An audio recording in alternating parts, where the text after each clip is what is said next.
अपन start करेंगे 8-10 हो। जी जी। Participant से मेरी रिक्वेस्ट है कि वो अपने आप को म्यूट कर ले।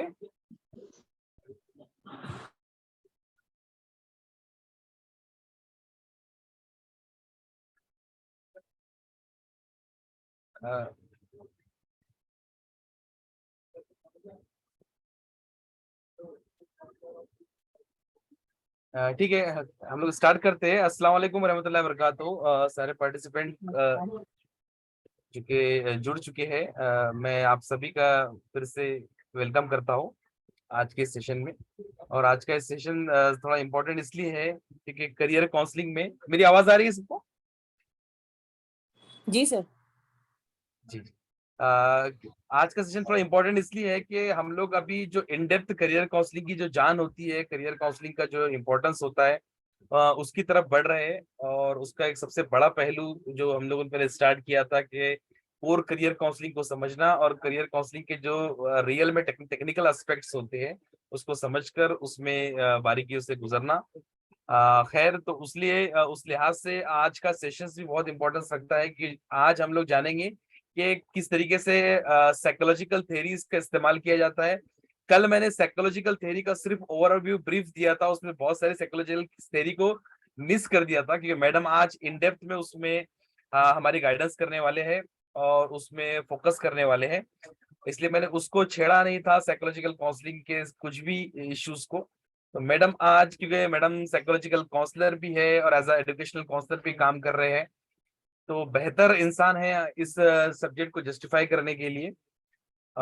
तो आज का जो सेशन हमारा how to conduct aptitude test and psychological theories इस उन्वान पर रखा गया है। क्योंकि मैं जानबूझ के इस सेशन को पेड सेशन रखा था ताकि ऐसी इंफॉर्मेशन जो वाकई थोड़ी इम्पोर्टेंस रखती है, उसमें कितना रुझान लोगों का आता है और कितना पार्टिसिपेशन लोगों का आता है। चाहे तो हम लोग इसको वायरल भी कर सकते थे, लेकिन वायरल में ऐसे अनवांटेड कभी कभी लोग आ जाते हैं जो इस डिसिप्लिन को समझ नहीं सकते, इस डिसिप्लिन को की इम्पोर्टेंस को समझ नहीं सकते। इसीलिए इसमें वैसे ही लोग आए जो इसकी नोयत को, इसके नेचर को और इसकी सेंसिटिविटी को समझे और उतना मैच्योरिटी लेवल उनका हाई हो और वो अपने तौर पर रजिस्ट्रेशन करे, अपनी एक रजिस्ट्रेशन की फीस अदा करे ताकि सीरियसनेस का लेवल बरकरार रहे। इसीलिए हम लोगों ने इसको पेड सेशन रखा था। खैर 2-3 ही पेड एंट्री आई हमारे पास में। बाकी हमारे जो स्टूडेंट है वो तो खैर हर लेक्चर में जुड़ते ही है। मैं ज्यादा ताखीर ना करते हुए, यास्मीन मैडम हमारे साथ में जुड़े हैं, हमारे पार्टिसिपेंट है और इस करियर काउंसलिंग कोर्स का एक हिस्सा है। यास्मीन मैडम से रिक्वेस्ट करूंगा कि वो हमारे आज के स्पीकर हुमेरा मैम का थोड़ा ब्रीफ इंट्रोडक्शन दे। Madam, over to you. अस्सलाम वालेकुम all of you. I am very happy कि सर ने मुझे ये अपॉर्चुनिटी दी हुमेरा मैम को इंट्रोड्यूस करने के लिए। It's an honour for me. Humera ma'am is she is an education counselor as it have been given to me to understand, and she is an education counselor at the modern education social and cultural organization. ये organization को हम सब मेस्को के नाम से जानते हैं, which is in Mumbai, Maharashtra. And she has completed her MA in social psychology from Mumbai University. She has done a PGD in counseling psychology from St. Xavier's Institute, Mumbai. Then PGD HRM from Wellingers Institute, Mumbai. And she's done her MA English from Distance Education, Mumbai University. She has 12 years of teaching and counseling experience in conventional mode and mashallah 7 years of experience as a full-time counselor. She has developed content like career guides, modules for personality development, booklets, and life skill modules for school and college students. And she recently presented a paper at 3rd International Conference organized by the Indian Institute of Mental Health and Research Center. MashaAllah, very nice background ma'am has. And here she's coming to take a topic on how to conduct aptitude test and psychological theory. And her areas of specialization are psychological counseling, aptitude test conduction, and education and career counseling. So ma'am, we are awaiting for this opportunity to take a deep dive in the ocean of your knowledge and experience. So we'll be very happy if you start the lecture and start sharing your knowledge, ma'am. Thank you so much. Thank you so much Yasmin ma'am for your kind words. काफी अच्छे से आपने मेरे profile को explain किया, जज़ाकल्लाह खैर। और without taking too much of time of yours, I would like to start the session. पहले तो ये पूछना चाहूंगी कि am I audible to all? सबको आवाज आ रही है मेरी? Yes, ma'am. और जब जब अगर मैं कोई सवाल पूछती हूँ तो आप thumbs up करके रिप्लाई दे सकते हैं, या आपने आपको अनम्यूट करके दिया तो बहुत ही अच्छा है, then I don't have to see the chats. आवाज आ रही है सबको मेरी? Yes, ma'am. Yes, madam. yes, Because I can see a lot of participants over here, माशाल्लाह. वसीम सर है, नाजिया मैम है, मोइन सर है, शरुल इस्लाम सर है, इम्तियाज सर है, अफशा मैम है, और भी बहुत सारे नाम माशाल्लाह दिख रहे हैं मुझे. तो इन सबको मैं मैम welcome मोइन करती सर हूँ. नहीं है, मोइन मैम है. Moin ma'am, okay. हाँ, आपने पहले भी मुझे बताया था ये पहले वाले सेशन में. Extremely sorry. तो सेशन का स्टार्ट जो है, मैंने सेशन को 2 पार्ट में डिवाइड किया हुआ है. पहला जो मैंने पार्ट रखा है वो साइकोलॉजिकल थ्योरीज का रखा हुआ है, ओके. और दूसरा पार्ट जो मैंने रखा है वो एप्टीट्यूड काउंसलिंग है. एप्टीट्यूड काउंसलिंग में जो है आपको मैं थोड़ा सा aptitude just as in terms of intelligence वाला भी अपन डिस्कस करेंगे. उसके अलावा इंटरेस्ट टेस्ट भी डिस्कस करेंगे एंड पर्सनालिटी भी डिस्कस करेंगे, ओके. तो इन शॉर्ट 2 पार्ट्स है हमारे प्रेजेंटेशन के. पहला वाला part is related to psychological theories and the second part is related to testing, okay, psychological testing, and here we'll be focusing more on career testing, okay. तो सबसे पहला जो मैं, जैसे कि मैंने आपको बताया, साइकोलॉजिकल थ्योरीज के बारे में बात करूंगी.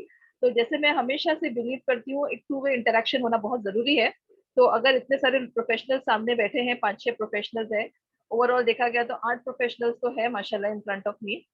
तो अपार्ट फ्रॉम एहसान सर एंड मी, कोई बता पाएगा कि थ्योरी से क्या समझ में आता है? अगर मैं बात पूछती हूँ कि थ्योरी का क्या मतलब होता है, या फिर साइकोलॉजिकल थ्योरी आपके हिसाब से क्या होगी, तो कौन आंसर देना चाहेगा? एक कोई भी रैंडमली बताएगा तो मुझे पता चलेगा कि are we on the same page. Anybody would like to share his or her thought about psychological theory? तो एक 2 वे इंटरेक्शन होगा, समझ आएगा कि हमको बाबा क्या अंडरस्टैंडिंग है मोइन मैम की, इम्तियाज सर की, जो भी है, whoever is available. Waseem sir. Means we observe the behavior of a person and for some time, and then whatever the result come, according to that we create a conclusion. Okay. Is that it called as psychological theory? Okay. तो आपके हिसाब से जो अपने एक definition दिया psychological theory का, तो कौन सी चीज को आप हाईलाइट कर रहे हैं? क्या 2 या 3 ऐसे इंपॉर्टेंट कंसिडरेशन है जो आप लेंगे जब आप साइकोलॉजिकल थ्योरी की बात करेंगे? The behavior, mental thoughts. Okay, okay, very good.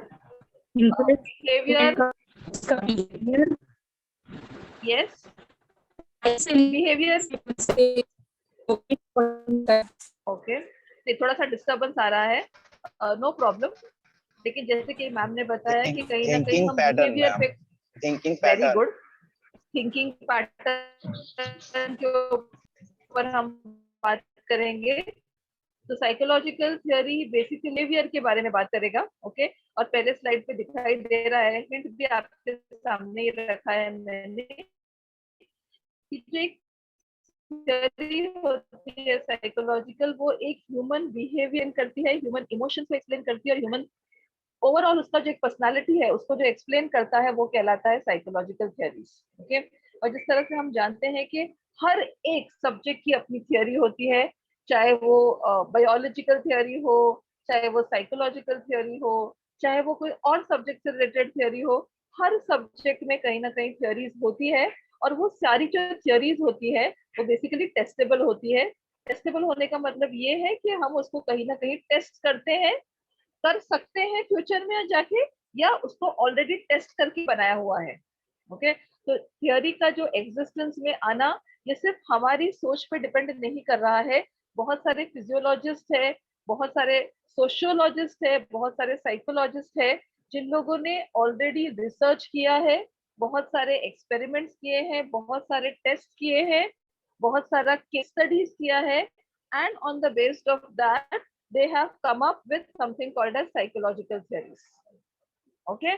तो ये बात हमको ध्यान में रखनी है. तो पहला पॉइंट हमको वही बता रहे हैं कि theory represents a concept or idea that is testable. तो थ्योरी टेस्टेबल होनी चाहिए। अगर आप बोलते हैं कि ये साइकोलॉजिकल थ्योरी है तो उसका पहले टेस्ट किया हुआ होना चाहिए, और आगे अगर अपन चाहे तो भी उसका टेस्ट अवेलेबल होना चाहिए।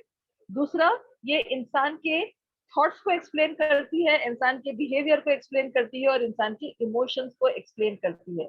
सो 3 important key points in psychological theories are thinking, behaviour and emotions. Okay, ये 3 चीज बहुत जरूरी है, क्योंकि इंसान का जो ओवरऑल पर्सनालिटी बनता है वो इन्हीं 3 चीजों को लेके बनता है। Next slide please. ये मैंने कहीं ना कहीं साइकोलॉजिकल थ्योरी को एक पिक्चर के फॉर्म में बताया है कि साइकोलॉजिकल थ्योरी आपके बिहेवियर को डिस्क्राइब करेगी, और जैसे मैंने बताया आपके फ्यूचर बिहेवियर को भी एक साइकोलॉजिकल थ्योरी कहीं ना कहीं प्रेडिक्ट कर सकती है। नेक्स्ट, ये किसके ऊपर बेस्ड है? It has got certain evidence. ये किसी के सिर्फ दिल में ख्याल था इसलिए उसने थ्योरी बना दिया, या किसी ने सिर्फ छोटा मोटा ऑब्जर्वेशन कर दिया और थ्योरी बना दिया, ऐसा नहीं होता है। थ्योरी का अच्छा खासा एविडेंस होता है जो वो थ्योरी को सपोर्ट करता है। और लास्ट की पॉइंट है साइकोलॉजिकल थ्योरी का कि it must be testable. Okay, आपने कहीं ना कहीं एक्सपेरिमेंट के बेसिस पे उसको टेस्ट किया है, इसी के बेसिस पे आपने वो थ्योरी जो है वो प्रपोज की है। ओके, तो ये 3 की पॉइंट्स है साइकोलॉजिकल थ्योरीज के। अब हम नेक्स्ट पे आते हैं, जो हमारी 5 साइकोलॉजिकल की थ्योरीज है वो अपन डिस्कस करेंगे। एक्चुअली साइकोलॉजिकल थ्योरी एक अच्छा खासा पेपर होता है साइकोलॉजी की फील्ड में, और वो पेपर जो है वो पूरे साल बच्चे पढ़ते हैं। तो हमने उसी चीज को जो है वो छोटे से 1 आध घंटे के सेशन में एक्सप्लेन करने की कोशिश की है। ठीक है, तो पहला जो हमारी थ्योरी है जिसके ऊपर अपन बात करने वाले हैं वो है behaviourist theory. Okay, behaviourist theory क्या बताती है? बिहेवियरिस्ट थ्योरी ये एक्सप्लेन करती है कि इंसान का जो बिहेवियर है वो उसके एनवायरनमेंट पे डिपेंड करता है। Okay, so overall the way you are behaving, that is a result of your environment, or you can say that is simply a reaction to the environment. environment में जैसा हमको reactions या actions मिल रहे हैं उसके हिसाब से हमारी personality develop हो रही है। ये एक मानना है behaviorist theory का। ओके, और वो ऐसा कहते हैं कि इंसान जो है वो एक प्लेन स्लेट होता है, ब्लैंक स्लेट होता है, और जिस तरह का उसका इंटरेक्शन लोगों के साथ डेवलप होने लगता है over the period of time, वैसे वैसे उसकी पर्सनालिटी शेप होने लगती है। ओके, और बिहेवियरल थ्योरी का मानना है जीन्स से ज्यादा, ओके, इंसान का जो प्री डिस्पोजेबल हेरिडिटरी होता है उससे ज्यादा इम्पोर्टेंट है आपका एनवायरनमेंट। ओके, तो भले बच्चा किसी भी फैमिली में पैदा हुआ है, लेकिन अगर उस बच्चे को अगर हम एक ऐसी फैमिली में डालें जो समझ के चलो एक पेरेंट्स जो है वो पढ़े लिखे नहीं है, फादर जो है वो थीफ बैकग्राउंड का है, मदर का भी बैकग्राउंड अच्छा नहीं है, लेकिन ऐसे बच्चे को अगर मैं एक सोफिस्टिकेटेड फैमिली में उसका अपब्रिंगिंग करती हूँ तो बिहेवियरल थ्योरी बोलती है तो वो बच्चा जो है वो खराब कैरेक्टर का नहीं बनेगा। जब एक्सपीरियंसेस के हिसाब से, अपने एनवायरनमेंट के हिसाब से ये बच्चा वही बनेगा जैसा उसको जो है वो मोल्ड किया जाएगा। ओके, अपने एनवायरनमेंट के हिसाब से वो चीजें अडेप्ट करेगा। तो अगर अल्कोहलिक उसके फादर थे, ओके, ड्रग एडिक्ट उसकी मदर थी, तो ऐसा नहीं है कि वो बच्चा भी ड्रग एडिक्ट या अल्कोहलिक बनेगा। अगर अच्छे माहौल में उसकी अपब्रिंगिंग हुई तो definitely he will become a sensible and mature citizen. Okay, तो ये बिहेवियरिस्ट थ्योरी का कोर है जो ये बोलता है that environment plays a important role. अभी इसमें अलग अलग थ्योरीज आई है बहुत सारी, और जितनी भी लर्निंग की थ्योरीज है वो सारे जो है वो बेस्ड है बिहेवियरिस्ट थ्योरी के ऊपर। ओके, इसमें बहुत ही फेमस फिजियोलॉजिस्ट है इवान पाव्लो। ओके, कितने लोगों ने इवान पाव्लो का नाम सुना है? हाँ या ना में जवाब देंगे जरा please. Yes, ma'am. I have done Pavlov's No, theory. ma'am. Biology. Yes. Ivan, yes, बहुत जिन लोगों ने कहीं ना कहीं लर्निंग की थ्योरीज पढ़ी है उन्होंने इवान पाव्लो का जिक्र किया, सुना होगा। इवान पाव्लो बेसिकली एक फिजियोलॉजिस्ट था जिसने बहुत ज्यादा बिहेवियरिस्ट थ्योरी को सपोर्ट किया, और जिसने ये बताया कि जिस तरह से इंसान को या जिस तरह से जानवर को कंडीशन किया जाएगा उसके हिसाब से उसका बिहेवियर वैसा होगा जैसा हम चाहेंगे। ओके, तो मैं आपको नेक्स्ट स्लाइड पे उसका एक एक्सपेरिमेंट बताना चाहूंगी। Sir please go to the next slide, conditioning वाली स्लाइड पे जाएंगे प्लीज। आपको दिखाई दे रहा है इसमें इवान पाव्लो ने एक एक्सपेरिमेंट कंडक्ट किया जिसमें उसने एक क्योंकि एकदम से साइकोलॉजिकल थ्योरी हम इंसानों पे कंडक्ट नहीं कर सकते हैं, तो आपको पता होगा बहुत सारे जो साइंटिफिक एक्सपेरिमेंट्स है या जो साइकोलॉजिकल एक्सपेरिमेंट्स है वो किस पे किए जाते हैं? एनिमल्स पे किए जाते हैं, क्योंकि कहीं ना कहीं सिमिलैरिटी पाई जाती है एनिमल के बिहेवियर में और ह्यूमन के बिहेवियर में, बहुत सारी सिमिलैरिटीज। तो इसने एक डॉग को लेके एक्सपेरिमेंट किया था, जिसमें पहले उसने जो है वो उसका जब उसका स्टडी किया, क्योंकि फिजियोलॉजिस्ट था, तो उसने थोड़ा सा उसका फिजिकल स्टडी किया और ऑब्जर्व किया कि जब एक डॉग को उसने एक्सपेरिमेंट के लिए यूज किया, और उसको जब whenever he used to offer the food to the dog, at that time only he used to salivate. Okay, उसका सलाइवा जब भी आता था जब फूड देखता था। ओके, तो ये एक जो है वो नॉर्मल बायोलॉजिकल कंडीशन है, फिजियोलॉजिकल कंडीशन है। You see food and you eat food and the saliva gets generated in your mouth. Okay, अब ये बंदे को उसने क्या किया, ये डॉग को उसने क्या किया, ऐसा कंडीशन किया कि he used to ring a bell। वो पहले एक बेल बजाता था बहुत जोरदार आवाज में, और वो बेल बजने के बाद एक स्पेसिफिक बेल बजाता था, और उसके 2-4 मिनट के बाद वो खाना जो है वो डॉग को ऑफर करता था। और इनिशियल जो उसके स्टेजेस थे, तब डॉग का जो सलाइवा आता था वो खाने के बाद ही, खाने को देखकर ही आता था। लेकिन ऐसा उसने उसको बहुत ज्यादा कंडीशन किया, bell, food and then he used to eat. जैसे बहुत बार कंडीशन करने के बाद उसने नोटिस किया कि सिर्फ बेल की आवाज बजते ही जो है वो डॉग यूज्ड टू सलाइवेट। ओके, तो उसने बिना खाना देखे ही डॉग के मुंह में सलाइवा आ जाता था, द डॉग यूज्ड टू सलाइवेट। तो उस तरह से उसने बेल को जो है वो कंडीशन किया सलाइवा के साथ। Are you finding? तो उसने ये प्रूव करने की कोशिश की कहीं ना कहीं कि जिस तरह से हम इंसान को कंडीशन करते हैं, उस तरह से उसका बिहेवियर जो है वो मोल्ड होता है। ओके, बहुत फेमस क्लासिकल कंडीशनिंग की थ्योरी है, और बहुत सारे ट्रायल के बाद सिर्फ बेल की आवाज काफी होती थी डॉग के सलाइवा को जनरेट होने के लिए। ओके, अगर इसके ऊपर क्वेरी है तो अपन बाद में बात करेंगे। नेक्स्ट थ्योरी पे जाएंगे अपन, सॉरी नेक्स्ट पार्ट पे जाएंगे इसी थ्योरी का, जिसको बहुत इवान पाव्लो के अलावा एक और बंदा है जिसने बहुत ज्यादा ये थ्योरी को सपोर्ट किया। उसका नाम था B.F. स्किनर। ओके, और B.F. स्किनर ने जो है वो ऑपरेंट कंडीशनिंग एक कॉन्सेप्ट बनाया, 1930s का ये कॉन्सेप्ट है। और इस 1930s के कॉन्सेप्ट में उसने ये बताया कि किस तरह से हम जो है वो रिवॉर्ड और पनिशमेंट के थ्रू इंसान को या एनिमल्स को ट्रेन कर सकते हैं। ओके, नेक्स्ट स्लाइड देखेंगे अपन। तो साइकोलॉजी में आपने but first वाला I have not understood the conclusion of it.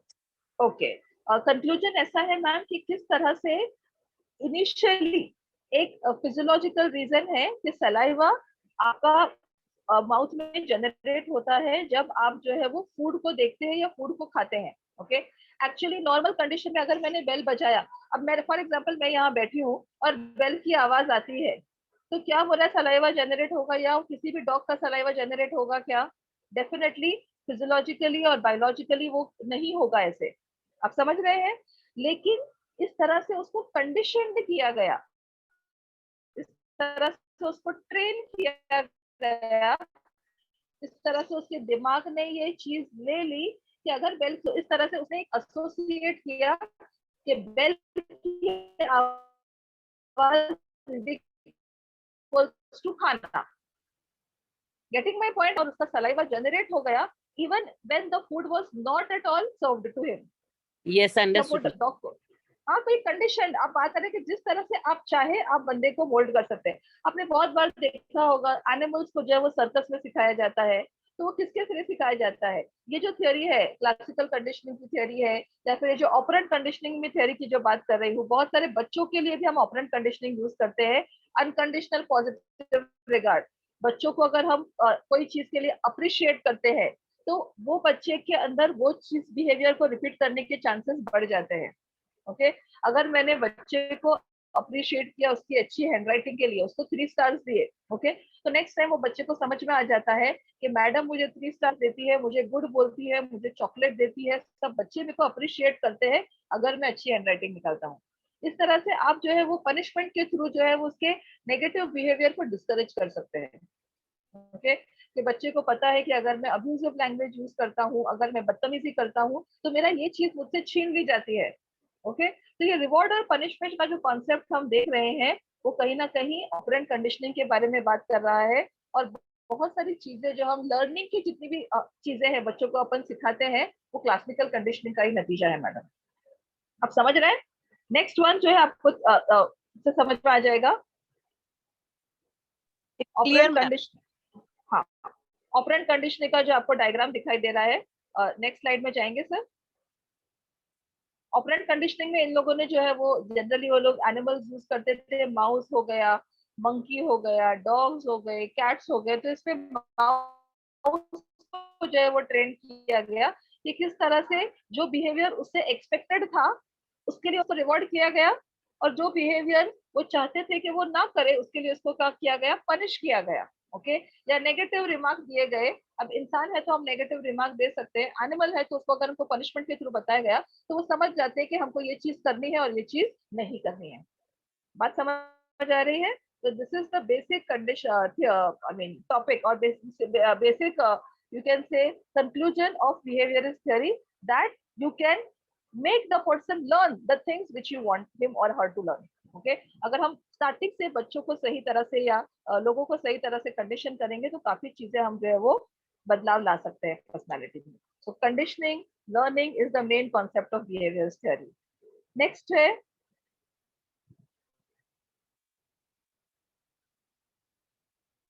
ये दो मेन थ्योरी है, अपन सर अलग साइड पे आ गए हैं।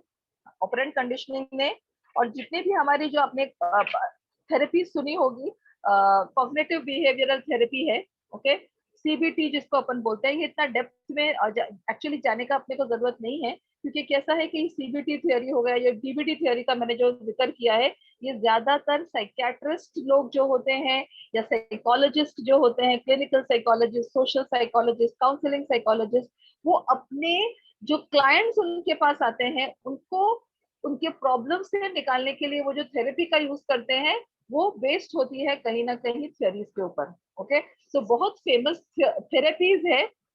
मैं दो चीजें बता रही हूँ, theory is different, therapy is different. तो दो इंपॉर्टेंट थेरेपीज, एक कॉग्निटिव बिहेवियरल थेरेपी और दूसरा dialectical behavioural therapy, dialectical behavioural therapy. ये दोनों थेरेपी बेस्ड है किसके ऊपर, बिहेवियरिस्ट थ्योरी के ऊपर। और सीबीटी जो है वो कहीं ना कहीं ये बताता है कि आपका जो नेगेटिव और पॉजिटिव थॉट्स होते हैं वो आप बदले अगर अपने, तो आपके बिहेवियर में काफी हद तक सुधार आता है।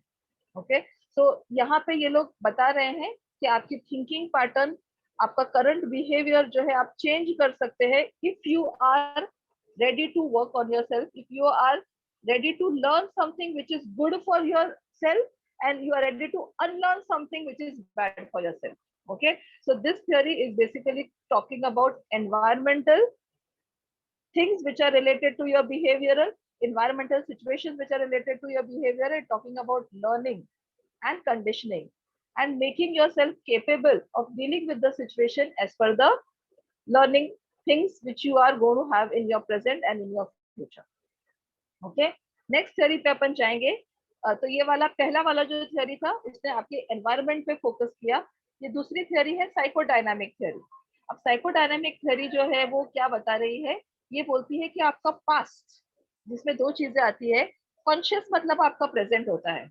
ओके, तो ये थ्योरी ने बोला दो चीज आपके लिए बहुत ज्यादा इंपॉर्टेंट है, आपका सबकॉन्शियस माइंड और आपका अनकॉन्शियस माइंड।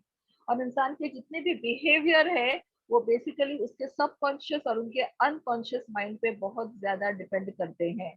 ओके, तो ये थोड़ी जरा मुख्तलिफ थ्योरी है पहली वाली थ्योरी के हिसाब से, जिसने एनवायरनमेंट को फोकस किया पहली वाली थ्योरी ने। ये वाली थ्योरी फोकस कर रही है आपके सबकॉन्शियस माइंड के ऊपर। तो psychodynamic theory of psychology suggest that our subconscious rules our behaviour. हमारे पास्ट में जो चीज हमारे साथ हुई है वो हमारे प्रेजेंट के बिहेवियर को कहीं ना कहीं अफेक्ट कर रही है। ओके, और इसने जो है वो तीन चीजों के बारे में बात किया। सिगमंड फ्रॉइड, ये बहुत फेमस नाम है, ये बहुत कंट्रोवर्शियल साइकोलॉजिस्ट था अपने टाइम का भी और अभी का भी। बहुत लोग इसको कंट्रोवर्शियल मानते हैं क्योंकि उसने ऐसी ऐसी कोई चीजें बताई जो बहुत से लोगों को डाइजेस्ट नहीं हो पाई थी उस समय भी और आज के समय में भी। ओके, लेकिन बहुत ज्यादा रेलेवेंट है in today's scenario also and in the previous scenario also, बहुत ज्यादा रेलेवेंट है। इसने तीन चीजों के बारे में बात किया कि आपकी पर्सनालिटी जो है वो तीन आपके जो है वो ईगो स्टेट्स पे डिपेंड करती है। उसने वो तीन ईगो स्टेट्स का नाम दिया, end ego state, ego state and the third one is super ego state. Okay, तो ये तीन एलिमेंट्स की उसने बात किया है। इसका जो एक्सप्लेनेशन में नेक्स्ट स्लाइड में रखा है मैंने। इड का मतलब होता है कि आपका जो, next slide please sir. Id मतलब आपका जो बहुत ज्यादा इम्पल्सिव बिहेवियर होता है वो आपका कहलाता है इड। ओके, मतलब इंसान जो बहुत ज्यादा वही चीजें करता है जो उसका दिल बोलता है, that person is basically following his id impulse. Okay, second वाला आपका इम्पल्स होता है ईगो। ईगो में क्या करते हैं, आप कोशिश करते हैं आइडेंटिफाई करने की, सही और गलत चीजों के में डिफरेंस आइडेंटिफाई होता है आपका। This ego state is basically talking about decision making of your subconscious mind. And the third one is basically super ego, जिसमें बंदा बहुत ज्यादा वही चीजें करता है जो सही होती है और वो चीजों को बिल्कुल नहीं करता जो बिल्कुल गलत होती है।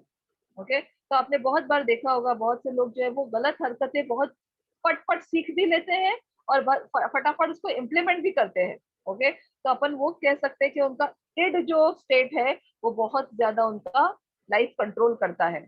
ओके, बहुत से लोग जो है वो सही गलत का डिफरेंस जानते हैं और 70% या 60% कोशिश करते हैं कि सही चीजों को फॉलो करें, लेकिन कहीं ना कहीं 30% उनसे मिस्टेक्स हो जाती है। लेकिन सुपर ईगो वाले बंदे हैं वो 99% या 100% कोशिश करते हैं कि वही काम करे जो एथिकली, मॉरली, सोशली, रिलीजियसली सही है। ओके, तो ऐसे लोगों का सुपर ईगो बहुत ज्यादा स्ट्रांग होता है। हम अपनी लाइफ में भी ऐसे लोग देखते हैं। एक ऐसे लोग होते हैं जो इजी मनी पे बिलीव करते हैं, मैं जो है वो इनकम टैक्स का ऑफिसर हूँ, बाय हुक और बाय क्रुक मैं पैसा कमा रहा हूँ। ओके, सेकेंड उसका इड उसको लाइफ को कंट्रोल कर रहा है। ईगो वाला जो स्टेट है, जिसका ईगो स्टेट उसकी जिंदगी को कंट्रोल कर रहा है, वो बंदा क्या करेगा, 50-50 करेगा, कभी कभी ब्राइब लेगा, कभी कभी ब्राइब नहीं लेगा। ओके, सुपर ईगो वाला जो बंदा है, जिसका सुपर ईगो उसकी लाइफ को रूल करता है, वो बंदा 99% या 100% बोला तो भी चलेगा, वो ब्राइब लेगा ही नहीं, no matter what is the situation. आपको समझ आ रहा है? तो ये चीजें जो है वो कहीं ना कहीं हाईलाइट की साइकोडायनामिक के कॉन्सेप्ट में, और हम देखते हैं कि ऐसे लोग हमको दिखाई देते हैं जिनका इड उनको कंट्रोल करता है, ऐसे लोग भी हमको दिखते हैं जिनका ईगो उनको कंट्रोल करता है। ये वो वाला ईगो नहीं है जो हम यूज करते हैं इसको बहुत ईगो है, ये वो ईगो नहीं है। ये ईगो आपको सही गलत की पहचान करा रहा है। और तीसरा ऐसे बंदे भी हम देखते हैं जो बहुत ज्यादा मॉरलिस्टिक होते हैं, जिनका सुपर ईगो कंप्लीटली उनकी लाइफ को कंट्रोल करता है, and no matter what happens they are not ready to compromise on their ethics and values. Okay, are we on the same page guys? सभी लोग को वो बातें समझ आ रही है जो अपन डिस्कस कर रहे हैं? Yes, ma'am. प्लीज एक हाँ Yes, होगा। ma'am. दो थ्योरी जो अपन ने डिस्कस की है, कोई एक बता पाएगा? बिहेवियरिस्ट थ्योरी, और दूसरी कौन सी थ्योरी अपन ने डिस्कस की अभी? Anybody? Psychodynamic, classical psychodynamic theory. Okay, अभी हम तीसरी थ्योरी की तरफ जा रहे हैं। मैम एक साइको सोशल थ्योरी भी होती है कुछ, मैं कुछ थोड़े दिनों पहले पढ़ा था, और I want to know the difference between the work of Sigmund Freud and Erikson. कुछ कंट्रोवर्शियल दोनों बीच में था कि दोनों के, अगर थोड़ा बता दे तो। जी सर, एक्चुअली कैसा है कि सिगमंड फ्रॉइड ने, जैसे मैंने आपको बताया, उसने हमेशा से यही बात किया कि आपका जितना भी बिहेवियर है वो आपके पास्ट से डिपेंड करता है। ओके, मतलब अगर मैं अच्छा भी बिहेव कर रही हूँ, मैं बुरा भी बिहेव कर रही हूँ, तो वो पास्ट मेरा रिस्पॉन्सिबल है मेरे अच्छे या बुरे बिहेवियर के लिए। ओके, और दूसरा जो आपने थियोरिस्ट बताया, वो जो है वो एक एरिक्सन का, जिसका आपने जिक्र किया, वो एक तरह का ह्यूमनिस्ट थ्योरी है जिसने प्रेजेंट के ऊपर जो है वो कॉन्सेंट्रेट किया। ओके, और साइको सोशल कैसा है, when you are basically combining the social and the psychological aspects together. Okay, that is called as psychosocial behavior, कि मेरे सोशल सिचुएशंस की वजह से मेरी साइकोलॉजी अफेक्ट हो रही है। Okay, those behaviors are basically called as psychosocial behaviors. Okay, जैसे कि हमारे पास जो स्टूडेंट्स आते हैं फॉर एग्जांपल काउंसलिंग के लिए, तो कभी कभी कोई स्टूडेंट्स जो है वो अपने सोशल एनवायरनमेंट की वजह से उनका पर्सनालिटी टुवर्ड्स नेगेटिव बनता है या उनका साइकोलॉजी टुवर्ड्स नेगेटिव जाता है, और किसी किसी बच्चों का सोशल लाइफ की वजह से उनका पर्सनालिटी पॉजिटिव चीज की तरफ जाता है। ओके, तो basically here you are combining two aspects together, social aspects as well as psychological aspects. So when these two aspects come together to develop a personality of a person, that is called as psychosocial behavior. Okay. Thank you, ma'am. I hope that answers your query. Ma'am, I have a question. We'll come on to Just the one question. next Hello. theory. Ma'am एक theory है, दो और theory है, वो theory लेके फिर अपन theory सारे लेंगे. हेलो,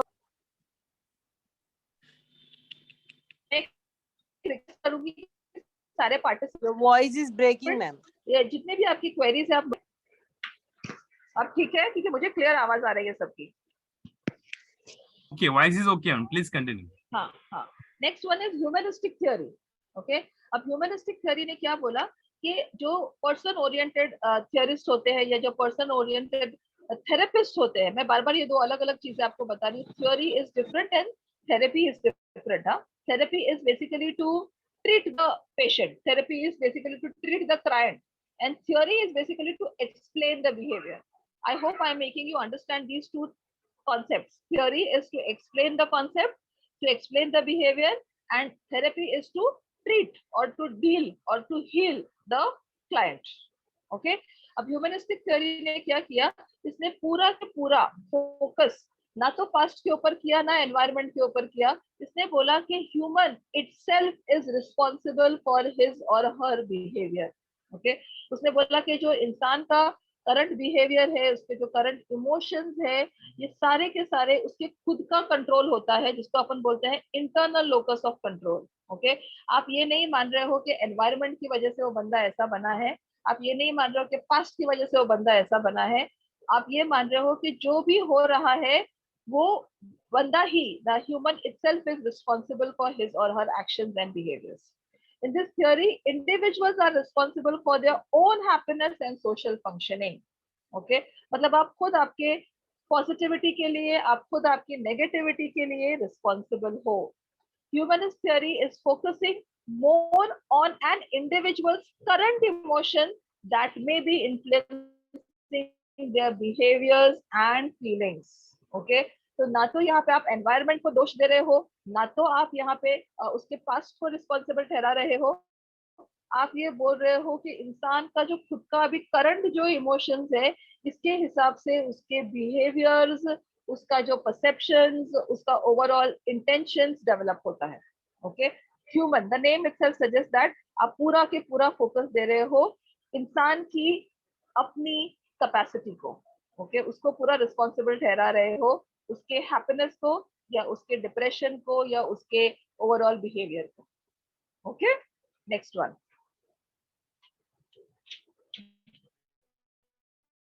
और ये जो थ्योरी है इसको भी बहुत ज्यादा पॉपुलैरिटी मिली ह्यूमनिस्टिक थ्योरी को.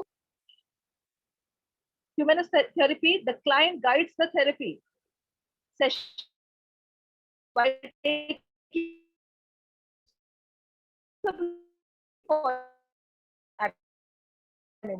ओके, यहाँ पे आप बंदों को थेरेपी में देखिए, आप समझ रहे हैं, मैंने जो भी पहले जो बात की वो थ्योरी थी, वो एक्सप्लेन कर रही थी, ये थेरेपी है. तो ह्यूमनिस्टिक थेरेपी जो है वो बंदे को ट्रीट करती है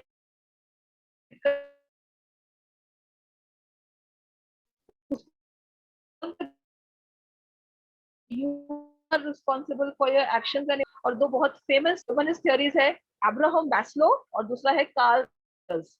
अब्राहम मैस्लो की हायरार्की थ्योरी के ऊपर मैं थोड़ा सा बात करूंगी बाद में, और कार्ल रॉजर्स का भी मैंने थोड़ा सा जिक्र करूंगी अगर टाइम मिला तो. अब्राहम मैस्लो तो first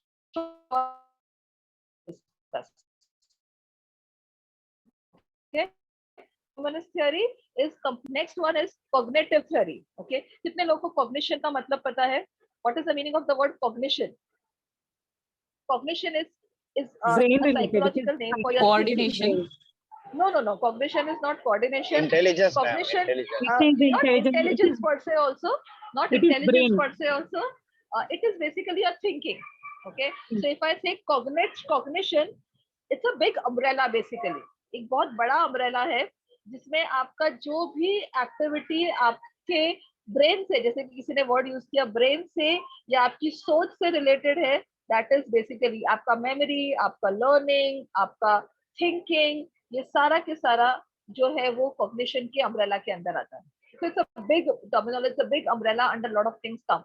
So in short, we can say that cognition is your thinking. आपने metacognition भी सुना होगा, thinking about thinking. Okay, वो थोड़ा in-depth study है. ये भी बहुत अच्छा theory है, cognitive therapy, especially in today's scenario, जहाँ पे mental issues, mental health के issues बहुत ज्यादा बढ़ रहे हैं. तो cognitive theory says that your thinking is basically influencing your behavior. Cognitive theory asserts that human behaviors are influenced by how we think. Okay, जिस तरह से हमारी थिंकिंग होगी उसी तरह से हमारा फीलिंग्स भी डेवलप होगी और इसी तरह से हमारे जो है वो बिहेवियर्स भी डेवलप होंगे. ओके, और ये जो कॉन्सेप्ट है 1970s का कॉन्सेप्ट है, जब कंप्यूटर्स डेवलप होने को स्टार्ट हुए उसी तरह से कॉग्निटिव थ्योरी ने बहुत ज्यादा इंपॉर्टेंस ले लिया है. और आज के डेट में तो lot of psychologist and lot of therapist and lot of psychiatrist, lot of sociologist basically talks about CBT, cognitive behaviour therapy, जैसे मैंने बताया. तो cognitive theory is related to, हमने जो पहले वाला बात किया बिहेवियर थ्योरी, उससे कनेक्टेड है ये थोड़ा सा.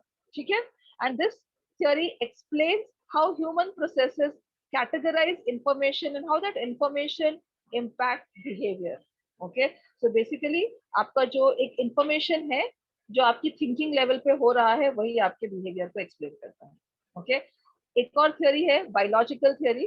Actually ये part of psychological theory इसलिए मैंने लिया है क्योंकि कहीं ना कहीं biological theories also contribute to lot of psychological disorders. Okay, जैसे कि आपके जो स्किज़ोफ्रेनिया है, आपका डिप्रेशन है, आपका मूड डिसऑर्डर्स है, आपका बाइपोलर डिसऑर्डर्स है, उसमें एक एलिमेंट बायोलॉजी का भी माना जाता है कि आपका हेरिडिटरी, ओके, आपका डीएनए, आपके jeans also plays a very important role in the few disorders which are related to psychology. और हम ये भी जानते हैं कि बहुत सारे जो physical diseases है, they are also having some or the other element of biology. Okay, कि अगर आपका पास हिस्ट्री है, आपके पेरेंट्स को या आपके सिबलिंग्स को कहीं ना कहीं ब्लड प्रेशर का इशू है, डायबिटीज का इशू है, तो फैमिली में रन होता है. तो बहुत सारे साइकोलॉजिकल डिसऑर्डर्स भी फैमिली में रन होते हैं. So we can not eliminate the aspects of biology. Okay, so biological theory नाम से ही पता चलता है, biological theory is giving full focus and giving full importance to genes, DNA, hereditary etcetera. Okay, biological theory was developed by research which is done by biologist and scientist Charles Darwin.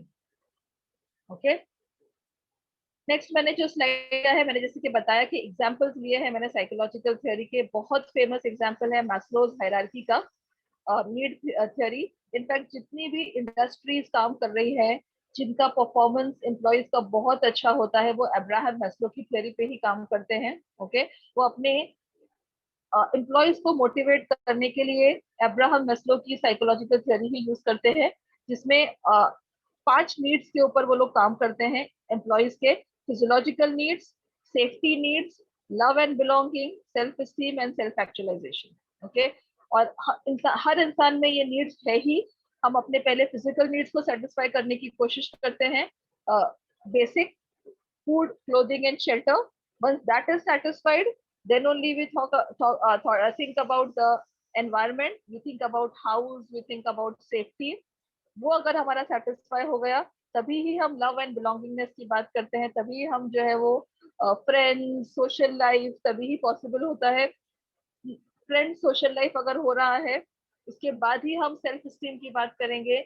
I want to have lot of achievements at my personal level also and my professional level also. और जब ये सारी चीजें achieve हो जाती है तभी हम सेल्फ एक्चुअलाइजेशन की बात करेंगे. तभी हम सोचते हैं कि अब इतना पैसा आ गया है कि मेरी नीड्स भी सेटिस्फाई हो रही है, मेरी फैमिली की नीड्स भी सेटिस्फाई हो रही है. Now let me think about donating my money to some social organization. So that is basically self actualization, when you are fully using the abilities and capacities you have as a person. Okay, और जितने भी बड़ी बड़ी industries है, गोदरेज बोलो, इन्फोसिस बोलो, Larsen and Toubro, all these big industries are motivating the employees through all these 5 needs. Okay, पहले तो वो अच्छा सैलरी देते हैं ताकि बेसिक नीड सेटिस्फाई हो. फिर को बहुत सारे जैसे गोदरेज एक कंपनी है, उन लोगों ने अपने घरों, अपने एम्प्लॉइज के लिए घरों का भी इंतजाम कर दिया है.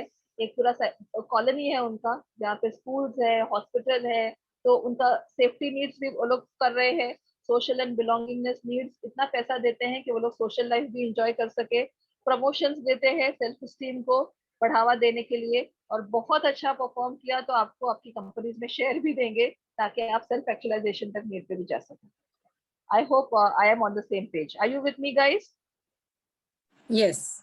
हाँ, नेक्स्ट लेंगे। मैंने थोड़ा सा सिर्फ टच किया है, ये पियाजे का थ्योरी है, हमने कॉग्निशन की बात की, तो कॉग्निटिव डेवलपमेंट का हम बात करेंगे, किस तरह से इंसान का डेवलप होता है 0 से 2 एज का जब बंदा होता है, पैदा होने से लेकर 2 इयर्स तक, किस तरह से वो चीजों को समझने की कोशिश करता है अपने सेंसरी ऑर्गन्स के थ्रू, उसको सेंसरी मोटर स्टेज बोलते हैं। फिर उसकी सेकेंड स्टेज आती है प्री ऑपरेशनल, ओके, जिसमें वो सिंबल्स के थ्रू चीजों को समझने की कोशिश करता है, थोड़ा थोड़ा अपने सोशल स्किल्स डेवलप करने की कोशिश करता है, कंप्लीटली डेवलप नहीं होते हैं, प्री ऑपरेशनल स्टेज में होता है। फिर आपका कॉन्क्रीट ऑपरेशनल आता है, जहाँ पे आप थोड़ा थोड़ा लॉजिक यूज करने की कोशिश करते हो 7 to 11, लेकिन यहाँ पे भी आप अपना कंप्लीट लॉजिक यूज नहीं कर पाते हो। तो बेसिकली ज्यादातर फर्स्ट से लेकर 10th तक आपका जो एज ग्रुप होता है, या 0 से लेकर 10th तक जो है, आप अपने जो है वो सबकॉन्शियस लेवल पे काम करते हो। 11 साल के बाद जो है वो आपका कॉन्शियस लेवल जो है वो डेवलप होना स्टार्ट होता है, ओके, 11 से लेके बड़े होने तक, अडल्ट, ओल्डर, ओके। फिर यहाँ पे आप लॉजिकल थिंकिंग यूज करते हो, एनालिटिकल थिंकिंग यूज करते हो, आपकी जितनी भी पॉसिबल स्किल्स है वो यूज करने की कोशिश करते हो 11 इयर्स के बाद, ओके। नेक्स्ट स्लाइड पे आए के पहले, अब यहाँ पे I would like to take a pause and I would like to take all the queries if you have related to psychological theories.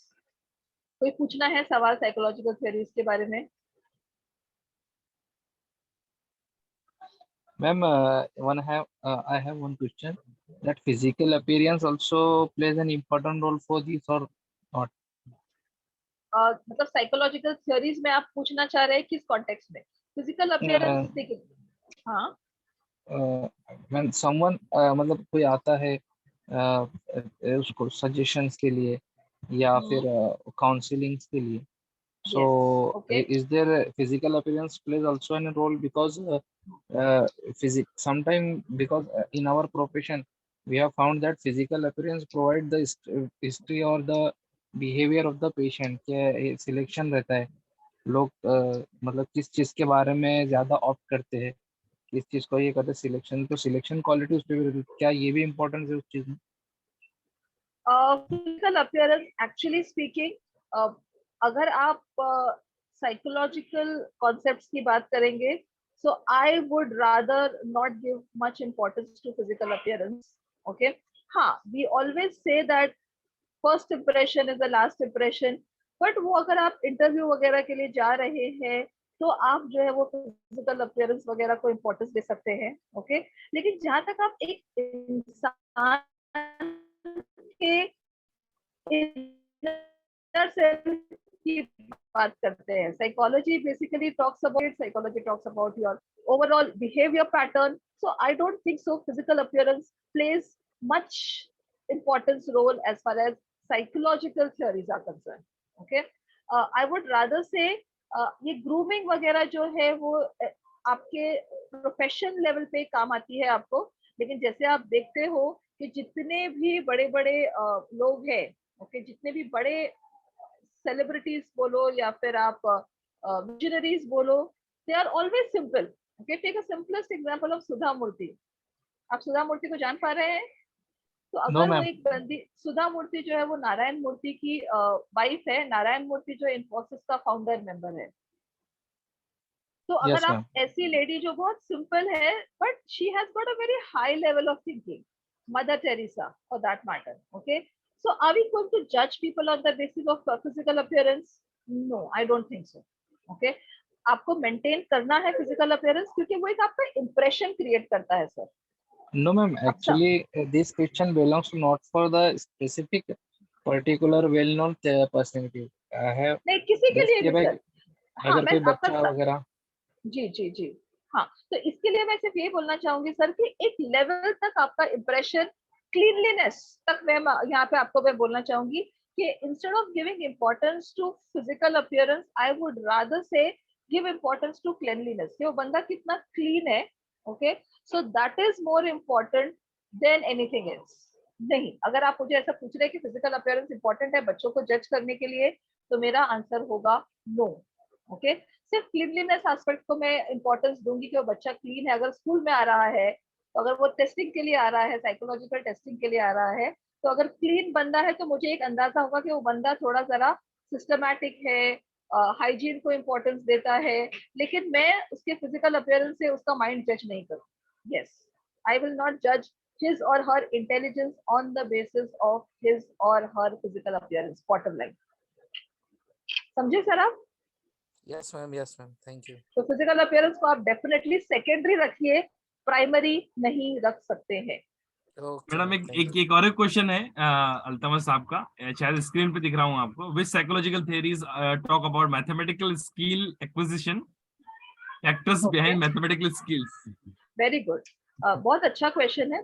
इसमें भी अगर आप देखें तो ज्यादातर जो है वो बिहेवियरिस्ट थ्योरी बहुत इंपॉर्टेंट रोल प्ले करेगी, और बायोलॉजिकल थ्योरी. ओके, ये कहीं ना कहीं आपका जो है वो जीन्स में भी होता है. कहीं ना कहीं आपको एक जो ओरिएंटेशन होता है एक पर्टिकुलर सब्जेक्ट के लिए. ओके, तो biological theory and behaviour theory की अगर आप बंदे को स्टार्टिंग से ही ऐसा ट्रेनिंग दोगे, remember behaviour theory is talking about training. Okay, बच्चे को अगर आप इनिशियल लेवल से ही ऐसा ट्रेन करते हो, उसका बेसिक स्ट्रॉन्ग्स बनाते हो, तो डेफिनेटली आप एक्सपेक्ट करोगे कि वो बच्चे का जो है वो मैथ स्ट्रॉन्ग बनेगा. और मैं बायोलॉजी क्यों बोल रही हूँ, क्योंकि अगर उसका प्रीडिस्पोजिशन ही नहीं होगा, वो इंटेलेक्ट ही नहीं होगा उसके पास, फिर कितना भी सिखाएंगे तो वो डेवलप नहीं होगा. Getting my point? So two theories play an important role as far as mathematical or any subject related thing is concerned. Biological, and the second one is behaviorist. Yasmin madam का कोई सवाल था, बीच में पूछ रहे थे. हाँ सर, एक्चुअली आपने जो सवाल किया था साइको डायनामिक और साइको सोशल में डिफरेंस मैम से पूछा था, तो उसमें मैम ने एक्सप्लेन किया है कि psycho social is like our psychology is affected by the social aspects around us. तो साइको डायनामिक मैम में जो सुपर ईगो पार्ट है जो मॉरलिस्टिक है, जिसमें कि it is developed by society in which you are raised, तो that is also a part of then psycho social. We should understand like that. Super ego जो बेसिकली, हाँ, सुपर ईगो में कैसे होता है कि ये आपका डेफिनेटली आपके सबकॉन्शियस में भी कहीं ना कहीं है, और आपके कॉन्शियस लेवल ये बात क्लियर हो जाती है कि आप जो है वो गलत काम नहीं करेंगे. तो सोसाइटी से मुझे नहीं लगता साइको सोशल से ये कनेक्टेड है. Psycho dynamic I rather suggest it is more connected to cognitive theory.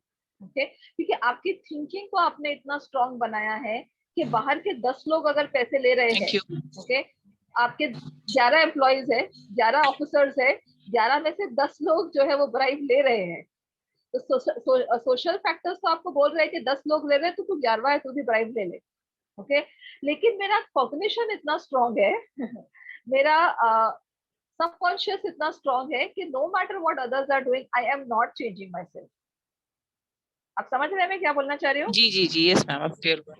So that is not related to psychosocial. That is rather related to your cognition, and that is related to your subconscious and your conscious. Thank you, ma'am. Okay. Any other query?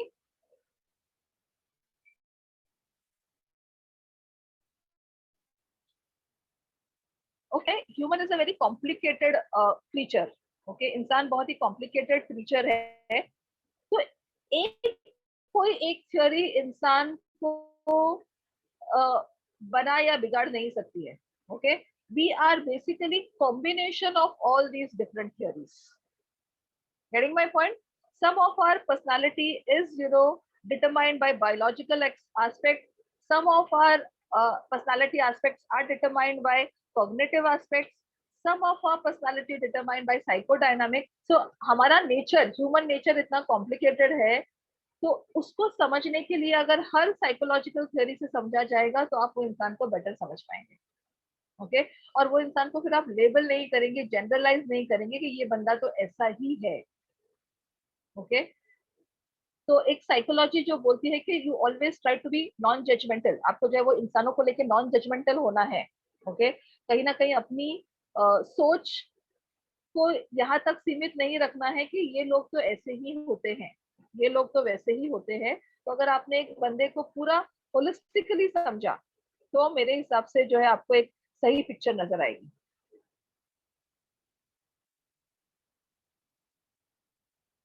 Okay, any other query?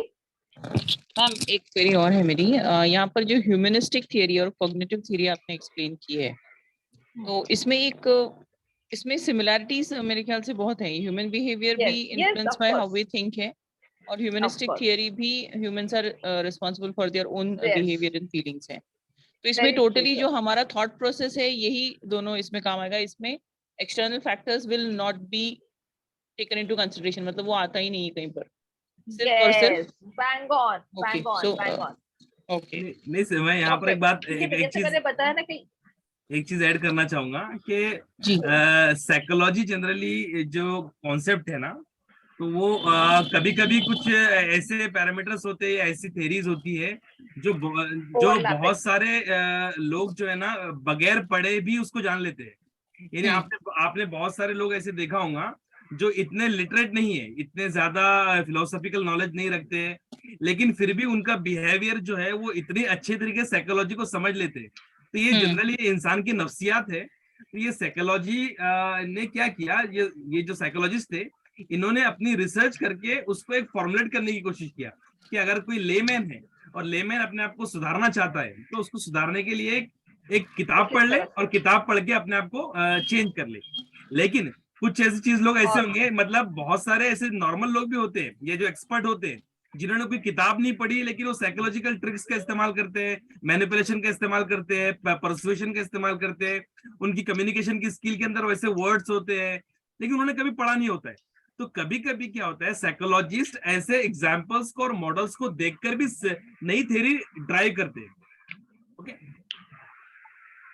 Ma'am, I would like to add one here. I would like to add one more thing कि ये चीजें कहीं ना कहीं थोड़ी बहुत overlapping भी है। जैसे कि आपने बताया कि humanistic and cognitive, yes they are somehow related to, because जैसे मैंने बताया कि इंसान जो है वो इतना सिंपल तरीके से एक्सप्लेन करने वाला बंदा नहीं है। ओके, इंसान को अल्लाह ताला ने ऐसे बनाया है कि इसमें बहुत सारी चीजें हैं, आपके फीलिंग्स भी आ रहे हैं, आपके इमोशंस भी आ रहे हैं, आपकी थिंकिंग भी आ रही है, आपका एनवायरनमेंट भी आ रहा है। You are not a machine, let me be very clear to you all of you कि हम एक मशीन नहीं है, ऑन कर दिया और ऑफ कर दिया। ओके, अगर हम जॉब पे भी जाते हैं, so are we not going to job only as a machine, we are going as a human, we have feelings, we have certain expectations, we have certain motivation, we have certain inclination. तो एक बहुत ही ज्यादा complicated चीजों से मिलके इंसान बना हुआ है, इसलिए उसको समझने के लिए अलग अलग थियरीज को अगर अपन समझेंगे तो इट्स ऑलवेज बेटर। ओके, और ये भी बात उतनी ही सही है कि कोई एक थियरी ना तो सही है ना तो कोई एक थियरी गलत है। ओके, हम अगर कॉम्बिनेशन में और होलिस्टिकली इसको समझेंगे तो हमको वो बेटर समझ में आएगी, पहली बात। और दूसरी बात, अगर आप इंटरनल लेवल पे भी देखिए ना, तो ये आपस में साइकोलॉजिस्ट के भी बहुत सारे आर्ग्यूमेंट्स हुए थे उस जमाने में भी, अभी भी होते हैं। कोई लोग किसी चीज को अग्री करते हैं, कोई लोग किसी चीज को डिनाई करते हैं। कोई लोग बोलते हैं साइकोडायनामिक ऐसा कुछ है ही नहीं, कोई लोग बोलेंगे नहीं ये फला चीज नहीं है। So it's basically lot of different people have different opinions about different theories. Okay, हमने एक रिव्यू रखने का कोशिश किया है ताकि आपको एक अंदाजा आ सके कि ये सारी चीजें अवेलेबल है in the field of psychology. Okay, अपन नेक्स्ट टॉपिक के ऊपर जाएंगे। शैलाई? Yes ma'am. जी मैम। हमारा जो नेक्स्ट टॉपिक है, और आपको कोई भी क्वेरी होगी तो आप मुझे डेफिनेटली, मैंने एंड में अपना फोन नंबर, अपना ईमेल आईडी भी शेयर करूंगी मैं इंशाल्लाह ताला, तो आपके क्वेरीज को भी इंशाल्लाह एड्रेस किया जाएगा अभी भी और आगे भी इंशाल्लाह। Next will move on to the important topic aptitude, interest. इसके पहले वाला स्लाइड सर जाएंगे, एक मिनट, तो लोगों को अंदाजा आएगा कि क्या है aptitude test, interest test and personality test. हाँ, तो यहाँ पे थोड़ा सा मैं एक्सप्लेन करना चाहूंगी कि when you talk about career counselling, okay, a persons career a child's career is based on 4 to 5 things. Okay अभी यहाँ पे हमने खाली 3 चीजों का जिक्र किया है. पहली चीज तो बंदे का एप्टीट्यूड है. Okay aptitude is nothing but the intelligence और IQ of the child. Very very very important for selecting a career. Okay but IQ is not only thing which is necessary for the career success or a professional success. Along with the along with the IQ, along with the intelligence, you also need to understand the interest of the child. Okay, interest in itself is also not sufficient. You also need to see the personality of the child. Okay, अगर ये 3 और थोड़ा बहुत financial चीजों को भी हमको consider करना है, जेंडर को भी कंसिडर करना है, क्योंकि थोड़े से बायसेस आ जाते हैं. आज के जमाने में जेंडर को इतना नहीं कंसिडर कर सकते अपन, लेकिन ये 3 चीज को तो आप डेफिनेटली फोकस कीजिए जब आप बात करते हैं बंदे की करियर की. Intelligence, interest and personality. सबसे फेमस जो हमारे इंडियन कॉन्टेक्स्ट में जो टेस्ट यूज होता है वो कहलाता है David's battery of differential abilities. Okay अब क्या है ये टेस्ट? बेसिकली जो एप्टीट्यूड टेस्ट होता है वो बच्चे का इंटेलिजेंस चेक करता है कि वो बंदा, वो बच्चा, वो स्टूडेंट किस किस एरियाज में उसकी क्या लेवल है. ओके न्यूमेरिकल एबिलिटी में उसकी क्या लेवल है, वर्बल एबिलिटी में उसकी क्या लेवल है, स्पेशल एबिलिटी में उसकी क्या लेवल है, क्लोजर एबिलिटी में उसका क्या लेवल है, mechanical, clerical, reasoning and psychomotor abilities. अब ये सारी एबिलिटीज कहीं ना कहीं आगे जाके प्रोफेशनल लेवल पे उनको काम में आती है. Let me give you a simplest example. Okay अगर एक बच्चा बोलता है कि मुझे बनना है engineer. Okay the child wants to become computer engineer, may be an architectural engineer, may be civil engineer. तो ये बंदे का जो इम्पोर्टेंट सब्जेक्ट है वो क्या आएगा? Maths and science. Maths and physics. Maths science, वही मैं बता रही. साइंस में 3 पार्ट है, फिजिक्स, केमिस्ट्री एंड बायो. तो ये जो टेस्ट है, अगर वो बंदे का न्यूमेरिकल में हाई आता है, और यहाँ पे reasoning ability is basically, reasoning talks about logic. Okay so reasoning ability जिसका स्ट्रॉन्ग है, न्यूमेरिकल एबिलिटी जिसका स्ट्रॉन्ग है, वो बंदे को आप सजेस्ट कर सकते हैं कि बाबा it's better if you get into science. जिस बंदे की वर्बल एबिलिटी बहुत ज्यादा स्ट्रॉन्ग है और उसके साथ उसकी क्लरिकल एबिलिटी भी स्ट्रॉन्ग है, रीजनिंग एबिलिटी भी थोड़ी बहुत है, कॉम्बिनेशन में 2-3 चीजें अगर आती है तो मैं उसको सजेस्ट कर सकती हूँ आर्ट्स. ओके वो बंदे का सिर्फ नंबर स्ट्रॉन्ग है. ओके तो मैं सजेस्ट कर सकती हूँ कि बाबा तू कॉमर्स में जाएगा तो अच्छा है. तो कॉम्बिनेशन में 2 या 3 वर्बल एबिलिटी हो गया, न्यूमेरिकल एबिलिटी भी सीखना पड़ता है, और उसके हिसाब से बच्चे को करियर रेकमेंड करना है. अब मान के चलो बंदे को बनना है आर्किटेक्चर, सिविल में जाना है, आर्किटेक्चर बनना है, तो मैं कौन सी स्किल देखूंगी? यहाँ पे इसकी 3 एबिलिटीज देखूंगी, numerical ability, special ability, reasoning ability. Okay तो ऐसा इस तरह से psychomotor ability is also important कि उसका आई, हैंड और माइंड का कोऑर्डिनेशन कैसा है. ओके सर्जरी है, अब आप देखते हैं कि एक सर्जरी, अगर हम फिजिकल सर्जरी की बात करते हैं, जब आप सर्जरी एक्चुअली कर रहे हैं, अभी तो बहुत सारे लेजर सर्जरी से न जाने बहुत सारे अलग अलग टेक्नोलॉजीज भी आ गए हैं, लेकिन कोई बड़ी बड़ी सर्जरी है तो कितना आपने देखा होगा साइकोमोटर कितना जरूरी है कि बंदे का आंखों का, दिमाग का और हाथ का कोऑर्डिनेशन, अगर अल्लाह ना करे कुछ गड़बड़ हो गया तो क्या का क्या हो जाएगा. Getting my point? तो ये सारे बच्चे की एबिलिटीज हमको देखनी बहुत जरूरी है. Psychomotor, reasoning, numerical, verbal, spatial, closure, mechanical, clerical, और उसके बेसिस पे हम बच्चे को करियर रेकमेंड कर सकते हैं. ये DVDA टेस्ट जो है वो कम से कम 2 से 2.5 घंटे लगते हैं ये टेस्ट को एडमिनिस्टर करने के लिए. Next slide please sir. Next slide sir. हाँ अब हम क्या, बैटरी क्यों बोलते हैं इसको, कि इसमें 7 सब टेस्ट है. ओके ये 7 सब टेस्ट मिलके एक बैटरी बनता है, और ये टेस्ट जो है वो इसलिए डिजाइन किए गए हैं कि बंदे का एबिलिटी समझ में आए, थोड़ी बहुत उसकी पर्सनालिटी समझ में आए, और उसका एप्टीट्यूड भी समझ में आए कि किस तरह से है. लेकिन ज्यादा करके पर्सनालिटी सेकेंडरी एस्पेक्ट है यहाँ पे मेजरली उसकी एबिलिटीज और एप्टीट्यूड समझ में आ रहा है. ये जो मैं टेस्ट की बात कर रही हूँ ना, ये उसके बारे में. ठीक है जैसे कि यहाँ पे एग्जांपल मैंने दिया है कि अगर आर्किटेक्चर में किसी को बंदे को जाना है तो आपको उसका क्या देखना पड़ेगा, उसकी न्यूमेरिकल एबिलिटी देखनी पड़ेगी और उसकी स्पेशल एबिलिटी देखनी पड़ेगी, ठीक है। और ये जो टेस्ट डीबीडीए है ये 14 साल से लेके 30 साल के बच्चों तक अपने टेस्ट एडमिनिस्टर कर सकते हैं। नेक्स्ट देखेंगे अपन,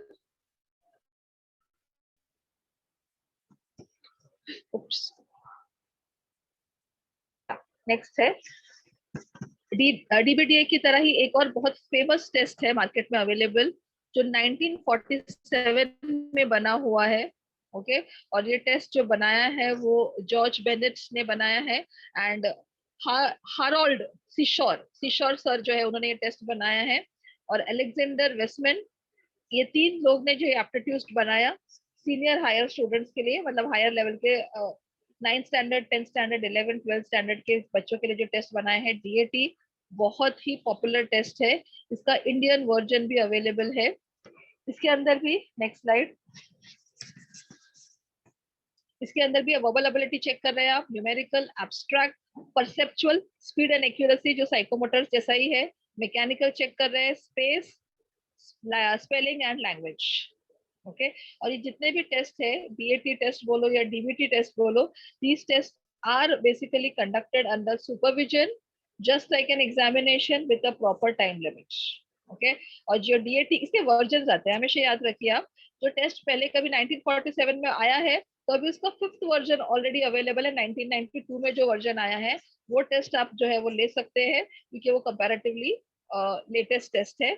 और डीएटी का जो इंडियन वर्जन है एम ओझा ने फॉर्मुलेट किया है, और इसकी भी जो मैनुअल्स वगैरह अवेलेबल होती है अगर आप खरीदना चाहते हैं तो, ठीक है। तो हमने 2 टेस्ट की बात की। जहां तक करियर का सवाल है, जो दोनों भी बहुत फेमस है, एक मैंने बताया डीएटी, दूसरा है डीबीडीए।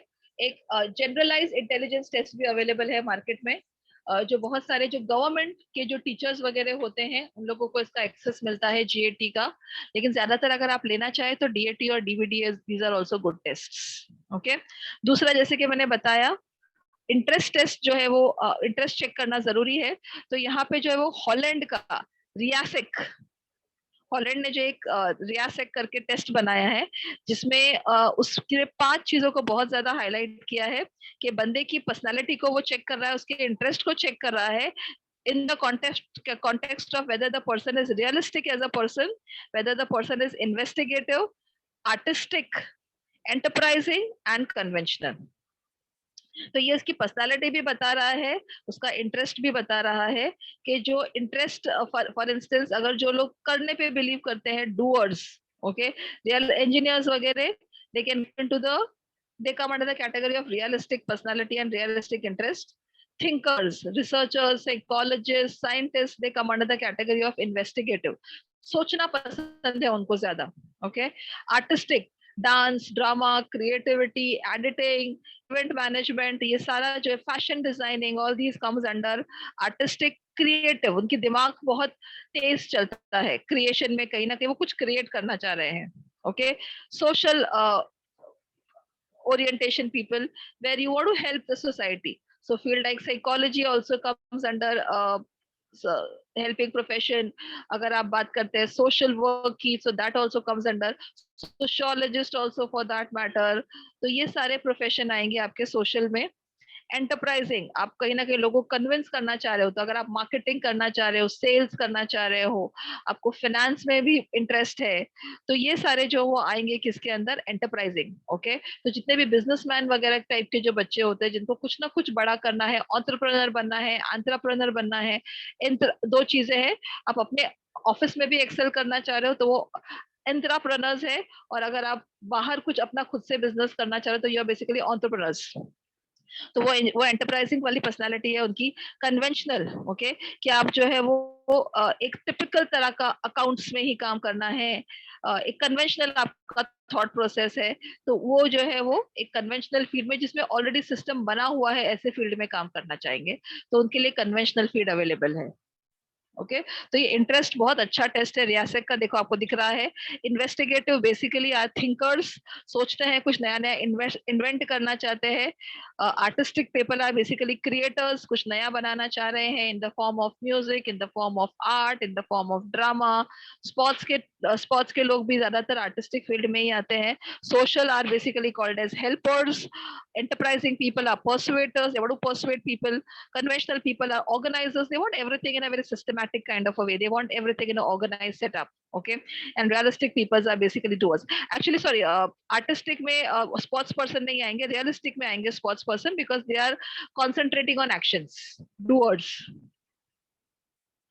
Okay, तो ये हॉलैंड की जो है वो रियासिक टेस्ट अवेलेबल होता है मार्केट में, जो आप खरीद भी सकते हैं, नेट पे भी अवेलेबल होता है, जिसके जरिए आप बच्चे का इंटरेस्ट आइडेंटिफाई कर सकते हैं। नेक्स्ट पे जाएंगे अपन, नेक्स्ट स्लाइड प्लीज। तो ये मैंने बताया हॉलैंड का रियासिक। ओके, इसके पहले सर प्लीज ट्यूडर, इसके बाद वाला, हाँ ये भी इंटरेस्ट टेस्ट ये हो गया। यहाँ एक सेकंड सर, अपन नेक्स्ट इंटरेस्ट अपना रियलिस्टिक हुआ, क्यूडर प्रेफरेंस रिकॉर्ड पे आएंगे सर। हाँ यस, ये वाला, ये भी इंटरेस्ट की थ्योरी है, क्यूडर प्रेफरेंस रिकॉर्ड। इसमें जो है वो आप जो स्टूडेंट है या जो बच्चा आपके पास आता है उसका आइडेंटिफाई कर सकते हैं इंटरेस्ट अलग अलग एरियाज में। इसमें ब्रॉड एरियाज जो है बच्चे का इंटरेस्ट बताते हैं, आउटडोर में, मैकेनिकल में, computational, scientific, persuasive, artistic, literally, musical and clerical. आपने देखा कि बहुत सारे जो टेस्ट है ज्यादा करके सेम ही चीज चेक कर रहे हैं। तो मतलब ऐसा अपने कैसे मेडिसिन होते हैं, एक मेडिसिन के जो कंपोनेंट्स आपको दूसरे मेडिसिन में भी मिलेंगे, गेटिंग माय पॉइंट। तो वैसा ही टेस्ट एक है, एप्टीट्यूड ही चेक कर रहा है, लेकिन अलग अलग लोगों ने अपने हिसाब से बनाया है। और एक और अवेलेबल है मार्केट में, वोकेशनल इंटरेस्ट रिकॉर्ड। ये डॉक्टर कुल श्रेष्ठा करके डॉक्टर है जिन्होंने ये वोकेशनल इंटरेस्ट रिकॉर्ड बनाया है। This is also available in market. Next one, personality. जैसे मैंने बताया 3 चीजें आप चेक करिए अगर बच्चे को करियर के लिए रेकमेंड करना चाह रहे हैं। तो उसका एप्टीट्यूड चेक करिए, उसकी पर्सनालिटी चेक कीजिए, उसका इंटरेस्ट चेक कीजिए। इसमें जो है वो 2 टेस्ट आपको दिखाई देंगे। एक है बिग 5 पर्सनालिटी टेस्ट अवेलेबल है, जिससे आप बच्चे की पर्सनालिटी आइडेंटिफाई कर सकते हैं। और ये बहुत इंपॉर्टेंट है क्योंकि ये 2 चीजों के ऊपर बेस्ड है। एक कार्ल युंग करके जो है वो उसने टेस्ट बनाया था, MBTI, Myers Briggs type indicator test. इसके ऊपर भी ये बेस्ड है, बिग 5 पर्सनालिटी टेस्ट, और दूसरा DISC असेसमेंट। ओके, ये दोनों टेस्ट के ऊपर ये बिग 5 पर्सनालिटी टेस्ट जो है वो बेस्ड है। ओके, और DISF का मतलब आपकी पर्सनालिटी के कौन से एलिमेंट्स को बता रहा है, whether you are dominant as a person, whether you are influencing as a person, whether you are steadfast and you have steadiness in your personality and you are having consciousness in your personality. Okay, और एक और test available market में है जो है वो 16PF 16 personality factor test होता है। इसमें भी आपके अलग अलग, आप इंट्रोवर्ट है, एक्सट्रोवर्ट है, सोशल नेचर के हैं, आपका डोमिनेंट है नेचर, इन्फ्लुएंसिंग पर्सनालिटी है। तो ये सारा जो है वो 16 एरियाज में बंदे को चेक करता है। तो जो हाईएस्ट आपकी पर्सनालिटी आती है तो उसके हिसाब से आप पर्सनालिटी, इंटरेस्ट और इंटेलिजेंस के हिसाब से आप जो है वो सिलेक्ट कर सकते हैं उसका करियर क्या है। ओके, फॉर एग्जांपल मेरी पर्सनालिटी ऐसी है कि I don't like to talk to people at all. Okay, मैं बहुत ही ज्यादा इंट्रोवर्ट हूँ, मैं नंबर्स में बहुत ज्यादा अच्छा हूँ। ओके, और मुझे नंबर्स पसंद भी बहुत है, मुझे अच्छा लगता है घंटों मैथमेटिक्स के साथ बैठना। तो कोई सजेस्ट करेगा कि मैं कौन सा बच्चे को रेकमेंड करूं करियर में? आपको बता रही हूँ, मेरी पर्सनालिटी बता रही हूँ कि I am an introvert person, I don't like to talk to people. Okay, I like numbers, मुझे नंबर्स बहुत अच्छे लगते हैं। आप मुझे मैथ्स के सम्स दे दो, आप मुझे कोई कैलकुलेशंस करा लो, बड़े से बड़ा कैलकुलेशन मैं करूंगा, करूंगी। पैसों का कैलकुलेशन करा लो, any numbers you give me, I am ready to calculate. और मुझे जो है वो उसमें मेरे मार्क्स भी अच्छे आते हैं। तो मैं कौन सा रेकमेंड करूंगी ऐसे बच्चे को? मैं 3 चीज बताया, पर्सनालिटी, इंटरेस्ट एंड इंटेलिजेंस। क्या रेकमेंड किया ऐसे बच्चे को? ऐसे बच्चे को मैं बोलूंगी कि बेटा तू साइकोलॉजिस्ट बन जा। IT. Okay, very good. ऐसा बंदा जो नंबर्स में अच्छा है, मैथ में अच्छा है, थोड़ा सा इंट्रोवर्ट है, तो मैं ऐसी चीज उसको दूंगी जो टेक्निकल ओरिएंटेड है, जिसमें उसका इंसानों के साथ कनेक्शन कम आए। Machine oriented, very good. और I would rather suggest IT भी बोल सकते हैं, और उसको रेकमेंड किया जा सकता है things related to accounts, hardcore accounts जो है, जिसमें आपको ज्यादातर जो आपका जो एक्सपोजर रहेगा सिर्फ और सिर्फ नंबर्स के साथ रहेगा, इंसानों के साथ कम रहेगा। So accounts and IT, so this things can be recommended to that particular child. Okay, तो इस तरह से हमको पूरे बच्चे को जज करना पड़ेगा। और आपको ये प्रोसेस मैं बताती हूँ। सबसे पहले तो आपको बच्चे का टेस्ट लेना है, पॉइंट नंबर 1। ओके, बच्चे का विलिंगनेस होना बहुत ज्यादा जरूरी है इसके अंदर। अनविलिंगली रहेगा तो रैंडमली करेगा, क्योंकि ये एमसीक्यू टाइप्स के क्वेश्चन होते हैं, थ्योरेटिकल क्वेश्चंस नहीं है। बच्चे का विलिंगनेस मैटर करेगा इसमें। आपको एक प्रॉपर एग्जामिनेशन सेटिंग के हिसाब से वो टेस्ट लेना है। माहौल कंड्यूसिव होना चाहिए, बहुत गर्मी भी नहीं होनी चाहिए रूम में, बहुत ठंडी भी नहीं होनी चाहिए जिससे उसका परफॉर्मेंस अफेक्ट हो, बहुत ज्यादा शोर भी नहीं होना चाहिए। एक शांत माहौल में आपको बच्चे को टेस्ट करवाना है। टेस्ट पूरा करवाने के बाद उसकी स्कोरिंग करनी है, बहुत ज्यादा एकदम डिलिजेंटली, बहुत ज्यादा पूरी सिंसियरिटी के साथ आप स्कोरिंग करें। उसको एक इनटेक शीट भी भरवा के ले कि स्कोर तो बता रहा है, और वो खुद बच्चा क्या सोचता है अपने करियर के बारे में, उसके पेरेंट्स का बैकग्राउंड लेना है। तो बेसिकली आपको उसका एक एकेडमिक बैकग्राउंड भी लेना है, उसका एक सोशल बैकग्राउंड भी लेना है, एक पेरेंटल बैकग्राउंड भी लेना है, एक इनटेक शीट के थ्रू। ओके, तो हमके पास एक रेफरेंस रहेगा कि वो बच्चा क्या बोल रहा है और टेस्ट में क्या आया है। फिर वो टेस्ट की स्कोरिंग करने के बाद आपको उसका रिजल्ट बनाना है। रिजल्ट बनाने के बाद जो है वो 1 या 2 सेटिंग में वो बच्चे के साथ आपको काउंसलिंग करनी है। ओके, एक आइडियल स्टेज है 9th स्टैंडर्ड में आप वो बच्चे का ले सकते हैं टेस्ट। 10th में बहुत सारे बच्चे लेते हैं, 11th and 12th। These are the very good ages for a child to go through the process of career counseling and aptitude tests.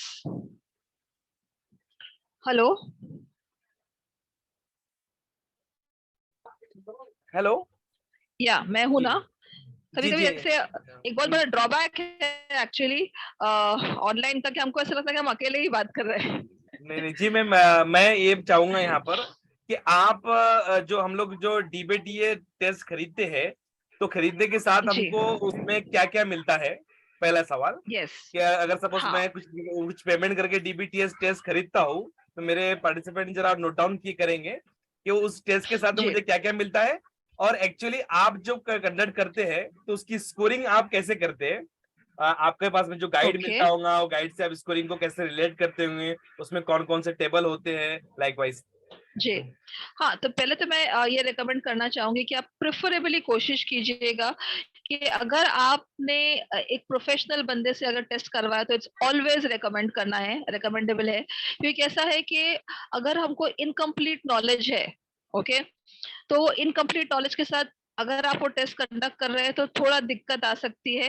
लेकिन अगर आप टेस्ट मिल रहा है आपको, क्योंकि जनरली थोड़े वो लोग नॉर्म्स फॉलो करते हैं, लेकिन आजकल जैसे आप जानते हैं सब कुछ कमर्शियलाइज हो गया है और everything is available online also, offline also. Okay, तो अगर आप टेस्ट खरीदते हैं और आपको उसका एक्सेसिबिलिटी मिलता है, तो आपको उसके साथ एक मैनुअल मिलता है।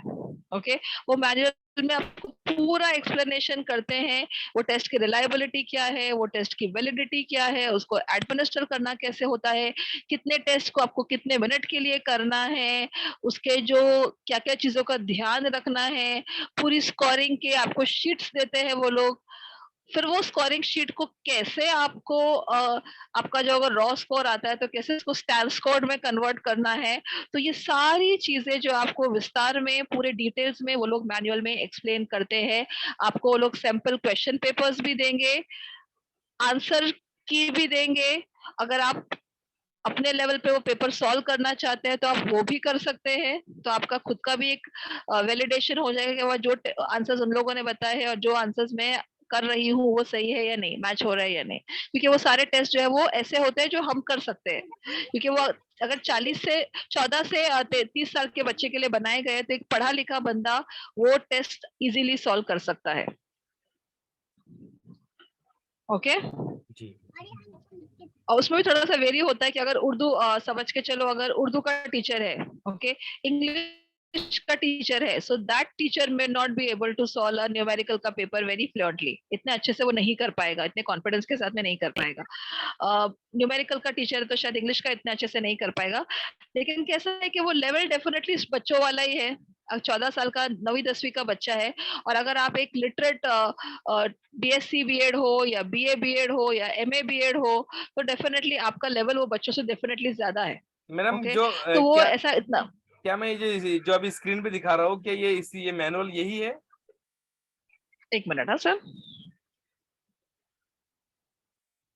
हाँ यस यही है, डीबीडीए का यही मैनुअल है। हाँ यही अवेलेबल है। यस ये सर आपको ये सब चीजें व्हाट्सएप पे भी, व्हाट्सएप बोलती हूँ, इंटरनेट पे भी अवेलेबल मिल जाएगी। यस हाँ, ये जो टेबल है, ये टेबल एक्चुअल में इसके बारे में आप थोड़ा ग्लिम्स दे दीजिए, व्हाट दिस टेबल इंडिकेट। हाँ सर, ये जो जैसे मैंने बताया ना कि आपको जो है रॉ स्कोर, आप जो भी अपन कैसे पेपर चेक करते हैं, अगर टीचर्स बैकग्राउंड के लोग होंगे तो उनको पता होगा कि हम पेपर चेक करते हैं, मार्क्स मिलते हैं। तो हर एक, अगर समझो एक पेपर में 22 क्वेश्चन है तो बच्चे को मार्क्स देंगे आप 1 2 3 4, सही सही जितना आंसर है उसका, क्योंकि इसमें सही गलत आंसर्स हैं। हाँ बहुत से लोग ऐसा बोलते हैं कि इसमें कोई सही गलत आंसर्स नहीं होता है, नो, इट्स इंटेलिजेंस टेस्ट। तो डेफिनेटली अगर इंटेलिजेंस टेस्ट है, अगर न्यूमेरिकल टेस्ट है, वर्बल टेस्ट है, डेफिनेटली उसमें राइट आंसर्स होंगे, उसमें रॉन्ग आंसर्स होंगे। ओके तो आपको राइट आंसर्स को उसको 1 मार्क देना है, रॉन्ग आंसर्स को उसके मार्क्स कट करने हैं। ओके और जैसे जैसे आप उसका स्कोर आ जाएगा कि वह फला उसमें उसको 15 स्कोर आया है, फला टेस्ट में उसको 20 स्कोर आया है, फला में उसको 50 आया है, तो वो क्वेश्चंस के हिसाब से आपके जब टेस्ट के स्कोर बनेंगे तो उसमें वो लोग बताते हैं कि अगर 50 है तो आपको उसको 10 में कैसे कन्वर्ट करना है। ओके तो पूरे 100 मार्क का टेस्ट नहीं करना है, आपको रिजल्ट नहीं बनाना है, रिजल्ट को आपको पूरे 10 मार्क्स में कन्वर्ट करना है। आपको कोई समझ में आ रहा है मैडम और सर मैं क्या बोल रही हूँ? जी जी जी कि जी, समझ आपका समझ रहा हूँ। जितना भी रॉ स्कोर आएगा, आपको वो रॉ स्कोर को जो है वो स्टैंड स्कोर में कन्वर्ट करना है। Stand score is nothing but कि अगर जैसे कि परसेंटाइल वगैरह कैसे निकालते हैं अपन, परसेंटेज निकालते हैं, परसेंटाइल निकालते हैं, तो वैसे इन लोगों ने रेडीमेड हमको जो है वो क्या दिया हुआ है, रेडीमेड स्टैंड स्कोर दिया हुआ है कि अगर 50 मार्क्स मिले हैं बच्चे को फला टेस्ट में, तो 50 का मतलब है 8 मार्क्स। तो बेसिकली कन्वर्जन है, you are converting the raw score into stand score. समझा सर आपको मैं क्या बोल रही हूँ? Conversion of raw score into stand score. Okay और फिर आपको कंप्यूटर के ऊपर जो है वो पूरा टेस्ट का एक फॉर्मेट अवेलेबल होता है, आप बार ग्राफ में बना सकते हैं, बार चार्ट के हिसाब से। ये सब रिलायबिलिटी वगैरह पूरी दी हुई है सर। मैंने बताया ना कि वो टेस्ट में आपको रिलायबिलिटी, वैलिडिटी, पूरा किस तरह से वो जो टेस्ट एडमिनिस्टर करना है, पूरा डिटेल्स में विस्तार में वो बताएंगे आपको। See, I exactly told you the same thing. Administration of the battery, कितना मिनट है कौन से टेस्ट का, पूरा एकदम माइन्यूटली वो चीजें आपको बताई जाएगी। लेकिन आपको एक चीज ध्यान में रखने की, एकदम एक एक लाइन आपको अच्छे से पढ़नी है, क्योंकि कहीं ना कहीं कुछ छूट जाता है, अल्लाह ना करे, क्योंकि बच्चे और पेरेंट्स बहुत भरोसे के साथ हमारे पास आते हैं। जैसे कि मैं साइकोलॉजिस्ट हूँ तो बहुत विश्वास होता है पेरेंट्स को कि बाबा साइकोलॉजिस्ट है, काउंसलर है, तो इससे हमको सही चीज का अंदाजा मिलेगा। तो हमको बहुत ही माइन्यूटली वो पेपर भी कंडक्ट करना है, बहुत माइन्यूटली वो स्कोरिंग भी करनी है, ताकि हमारी तरफ से कोई भी गलत इंफॉर्मेशन पेरेंट्स तक पास ऑन ना हो, क्योंकि बच्चे के करियर का सवाल है। ओके एंड आई अंडरस्टैंड कि how important it is for the parents and for the students, overall जो करियर का डिसीजन होता है, such an important decision for them. Okay so we just can not take it lightly and randomly. जी sir.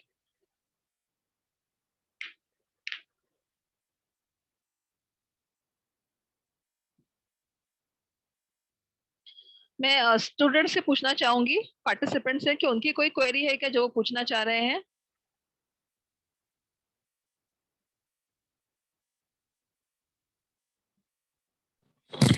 Ma'am ऐसे भी cases होंगे जब हम ये डीबीटीए टेस्ट करते हैं, जैसे आपने कहा कि किड्स विलिंगनेस होनी चाहिए, कभी कभी ऐसा होता है कि जी जी पेरेंट्स ने बोला है इसीलिए बच्चा आ गया है, बट उसमें अगर किड्स का विलिंगनेस नहीं हो तो क्या हाँ, एक उसका एक प्री काउंसलिंग छोटा सा सेशन लेना आप समझते यस, हैं कि सही होगा? परफेक्ट, वेरी, बिल्कुल एंड सही, देन मैं वही आफ्टरवर्ड्स बोलना चाह नेक्स्ट रही थी कि सेशन ऐसा में लग उसको रहा है आपको। बुलाकर, हाँ नेक्स्ट सेशन में नहीं, फिर उसको पहले अगर बुलाकर वो समझ के टेस्ट चलो, कंडक्ट अगर किया आज, जा सकता है। हाँ हाँ, यस, बैंग ऑन, इसको इसको इम्पोर्टेंस बताना जरूरी है मैम, क्योंकि जो बच्चे ने अगर जी समझो जी आइनी मोइनी मो किया, हाँ randomly कोई भी आंसर सिलेक्ट किया, so we won't be able to, you know, give an accurate score, and we won't be able to do an accurate counseling, and that yes is a waste of time for of us also and for the child also.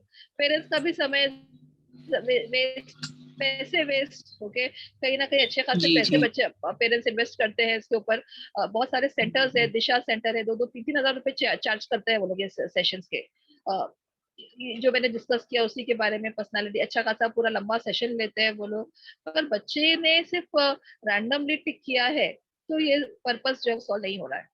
तो बच्चे का, जैसे कि आपने बताया, pre counselling करवा लें आप, एक तो मोटिवेशन सेशन ले ले उसका, और उसको रियलाइज कराए कि बाबा तेरा इंटरेस्ट होना बहुत ही जरूरी है, और जो भी तेरा इंटेलिजेंस है, no matter whether you are able to solve a full paper, whether you are able to solve a half paper, no matter what is it, but you do with lot of honesty, क्योंकि copy करके या यहाँ वहां से देख के या guess करके, हाँ, कोई कोई क्वेश्चन में वो बेस्ट पॉसिबल गेस कर सकता है, लेकिन उसमें भी उसको सोचना पड़ेगा। वो ऐसा रैंडमली कुछ भी नहीं टिक कर सकता।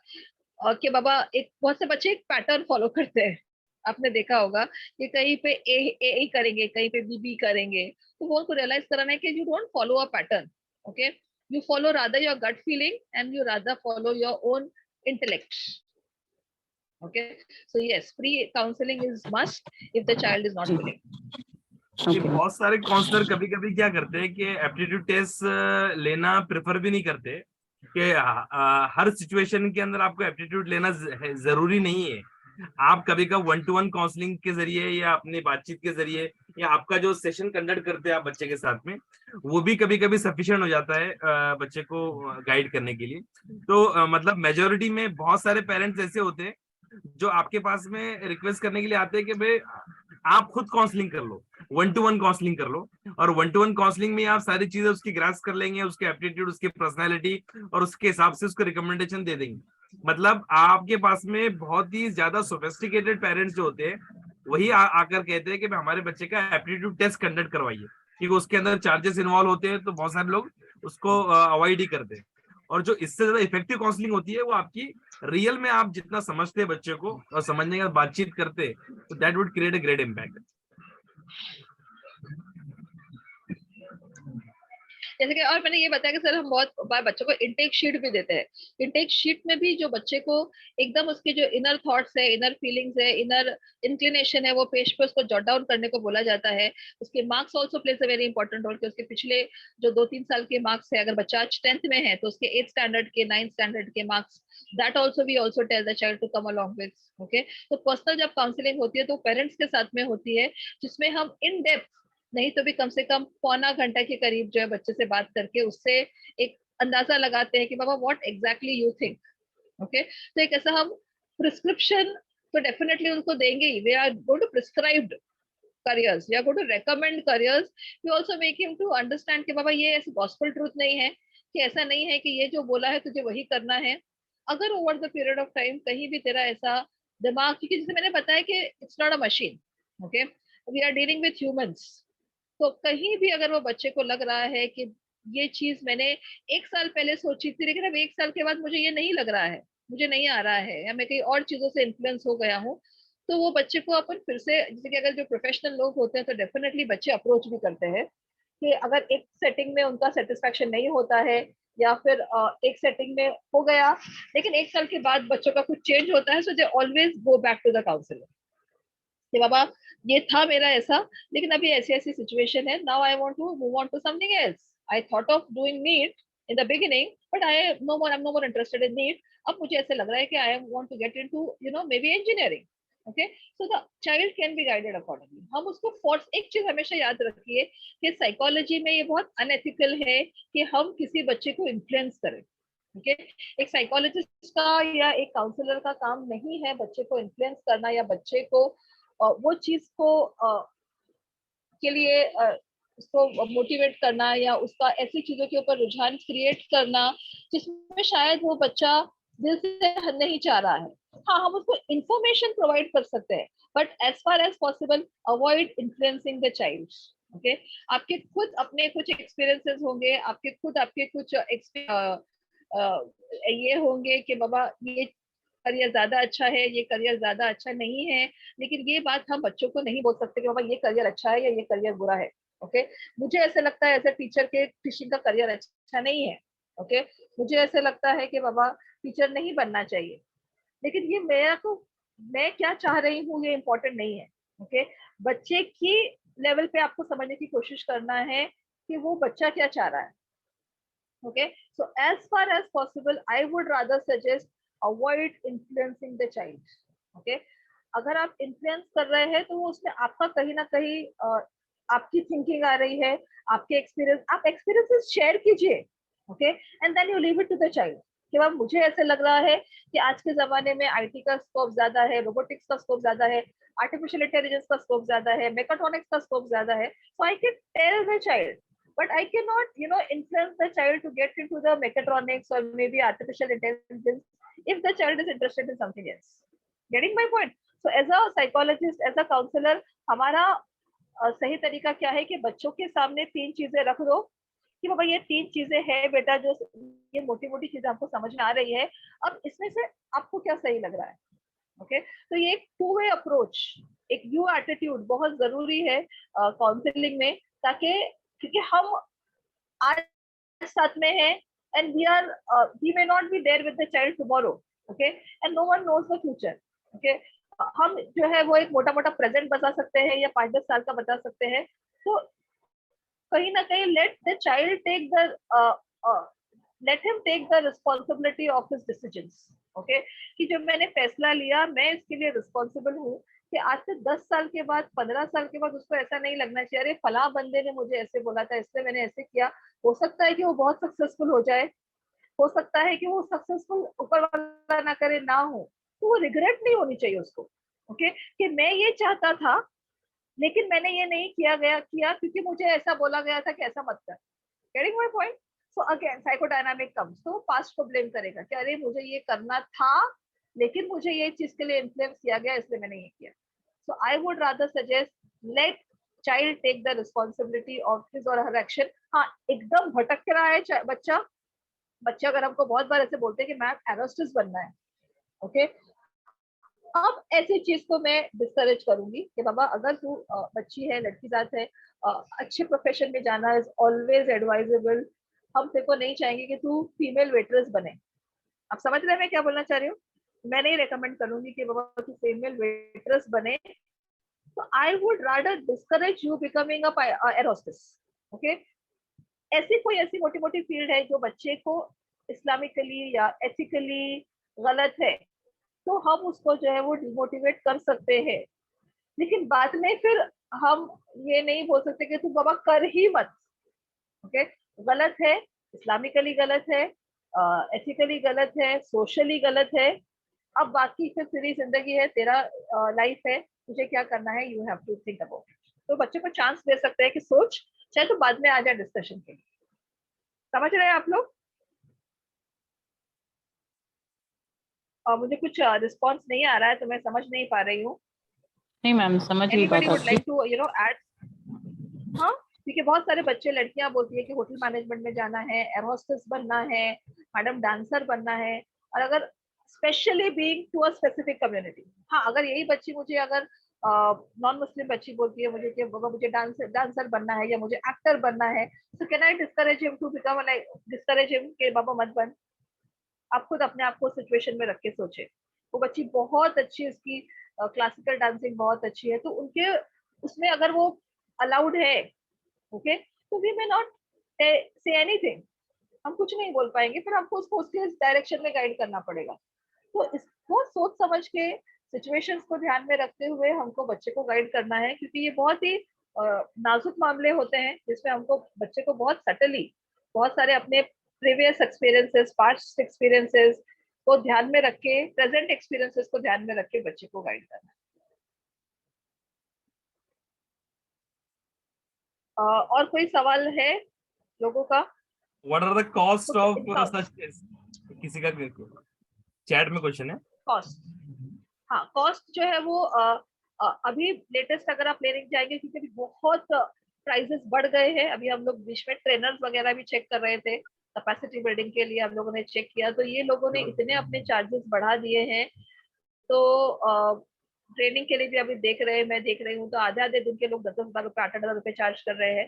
तो साइकोलॉजिकल टेस्टिंग का नहीं तो भी अभी 5-6 हजार रुपए होना चाहिए। जितने भी मिलेंगे उतने देंगे। नहीं, दो तीन लोग 10,000 रुपए। हेलो मैम, पूना में कोई अवेलेबिलिटी है इस टेस्ट की? हाँ, पूना में सेंटर्स है, आनंद एजेंसी, प्रसाद साइको। आप गूगल करेंगे ना तो आपको ऐसे एजेंसीज दिखाई देंगी जो टेस्ट बेचते हैं, सेल करते हैं, वो लोग कमर्शियली सेल करते हैं। आप खाली ये इन्फॉर्मेशन लेके, शायद वो लोग अगर नॉर्म्स अभी स्ट्रिक्ट किए तो पूछेंगे कि आपकी साइकोलॉजी का who will do the test? कोई अच्छा करियर काउंसलर या गाइड है पूना में जो ये टेस्ट करता है? वैसा ओके, मेरे को लगा एजेंसीज पूछ रहे कि जहाँ पे test available. No agency. Poona का तो नहीं पूना, मेरे को लगा ये टेस्ट अवेलेबल है, तो मैंने आनंद एजेंसी, हम लोग ने यहाँ से पूना से लिया था, इससे मुझे आइडिया है। और सब पूना में तो ऐसा तो मैं नहीं बता पाऊंगी, because I don't have any base in Pune. आप थोड़ा सा गूगल करके आप देख सकते हैं कि best counsellor in the area of जहाँ भी आप रहते हैं, इंजौड़ी है या फिर क्या भी आपका एरिया है, वहाँ पे आपको देखना पड़ेगा, गूगल करना पड़ेगा। अंजलि मॉरिस फाउंडेशन है मैम, उनसे मिल सकता है ये डिटेल्स। Anjali Morris foundation. अच्छा, आप अपनी कंपनी खोल दीजिए। Yes sir, under your guidance I will do that, no worries. हाँ मोइन मैम, आप अपनी कंपनी खोल दीजिए और उसमें 1-2 एमए क्लिनिकल काउंसलर वगैरह को हायर कर लीजिए। Then you can start soon I will do that.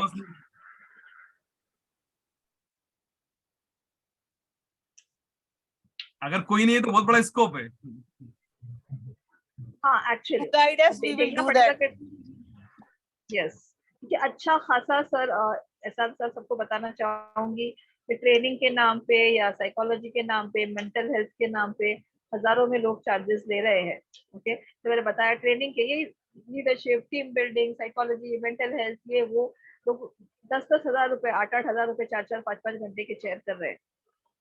और घूम फिर के वही चीजें जो मैं अभी आपके साथ डिस्कस कर रही हूँ, psychological theories and self awareness and lot of things which we know and we understanding in this course the same thing.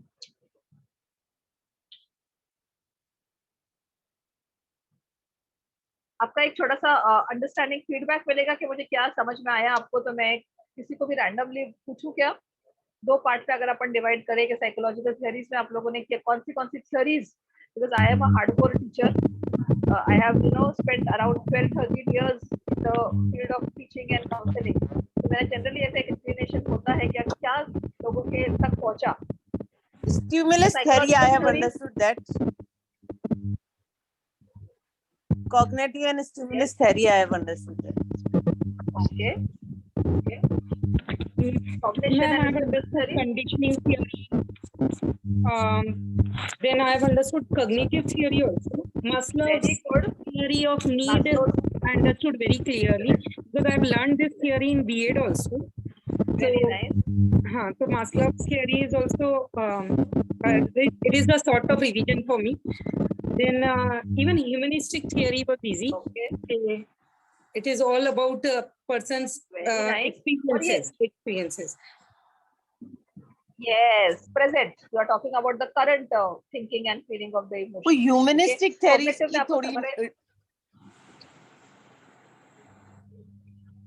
Hello, humanistic theory जब आपके present, हाँ, humanistic theory is basically concentrating on your present emotions, your present feelings and your present thinking pattern. Okay, और आपको वो responsible ठहरा रहे हैं. एक मैटर मैंने अच्छे से कनेक्ट किया था कि कॉग्निटिव कहीं ना कहीं इंसान को जिम्मेदार ठहरा रहे हो उसके पॉजिटिव एंड नेगेटिव बिहेवियर्स के लिए. You are holding human himself or herself responsible for his behavior. Okay, कि आज अगर एक बंदा सक्सेसफुल है, आज अगर एक बंदा बहुत ज्यादा मेंटली सॉर्टेड है, मेंटली स्ट्रॉन्ग है, कॉन्फिडेंट है, तो वो बंदा खुद रिस्पॉन्सिबल है वो कॉन्फिडेंट होने के लिए या सॉर्टेड होने के लिए या मेंटली स्ट्रॉन्ग होने के लिए. अगर if I am depressed as a person, I am negative, I am a die hard pessimist, I am responsible for it. Okay, क्योंकि मैंने अपने आप को ऐसे बनाया है, ऐसी मेरी सोच है जिसकी वजह से मैं एक नकारात्मक इंसान बन गई हूँ और I see everything in a negative direction. Okay, so I am responsible for it. My past is not responsible for it. My situations are not responsible for it. I myself is not having the capacity to think in a positive way. और मैं अपनी energies को rather I would rather say that I am channelizing my energy in the wrong direction. That is the basic motto of humanistic study.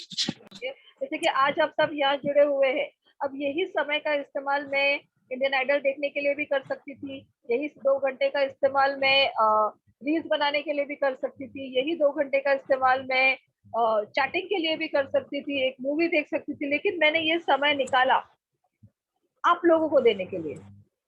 आप लोगों ने ये time निकाला psychology को सीखने के लिए, इनको सीखने के लिए. तो कौन रिस्पॉन्सिबल है ये 2 घंटे जो हमने सही तरह से उसका इस्तेमाल किया, या अगर मैं इसके बाद नमाज पढ़ती हूँ तो who is responsible for that?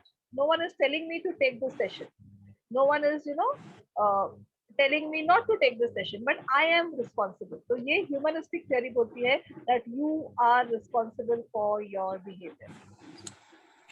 So if we can sum up, ma'am, your own perception, we can say one's own perception about. Sort of, yes. Was the perception, your own priorities, your own priorities will be a rather proper word कि हमारी जिंदगी में हमारी priorities क्या है. That is the basic theme of humanistic approach. कि हमको बहुत ऑप्शन थे ये 2 घंटा यूटिलाइज करने के लिए. मेरे पास टीवी था, मेरे पास फोन था, मेरे मैम इसकी डिटेल का कोई लिंक हो तो जरूर था, मेरे पास मॉल था. हाँ इंशाल्लाह आप मुझे मेल करिए, मैं मेल पे शेयर कर दूँ इंशाल्लाह. ओके मैम बायोलॉजिकल थियरी ये बहुत इलॉबरेट थियरी है, आपका ईमेल बुक शेयर करना अवेलेबल है. लेकिन लास्ट में मैंने मेंशन किया है, दोनों पर्सनल और ऑफिशियल आईडी मैंने शेयर किया है.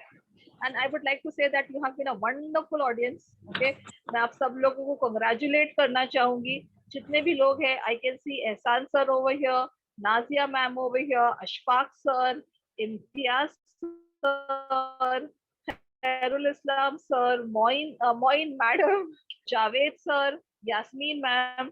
आई must say that all of you are self-motivated and kudos, literally a kudos to your spirit. Okay, आप लोग को सल्यूट है कि आप लोग अपने आप पे काम करने के लिए इतना इनिशिएटिव ले रहे हो. I am really impressed with you guys. You guys are real rock stars in your own way. ऐसा सर, are you बहुत सिंपल वे से बहुत अच्छे से समझाया. We have learned this theory in B.Ed and maybe I have done in BA, but it was not very clear in my mind. Now it is very clear the impact of the all theories.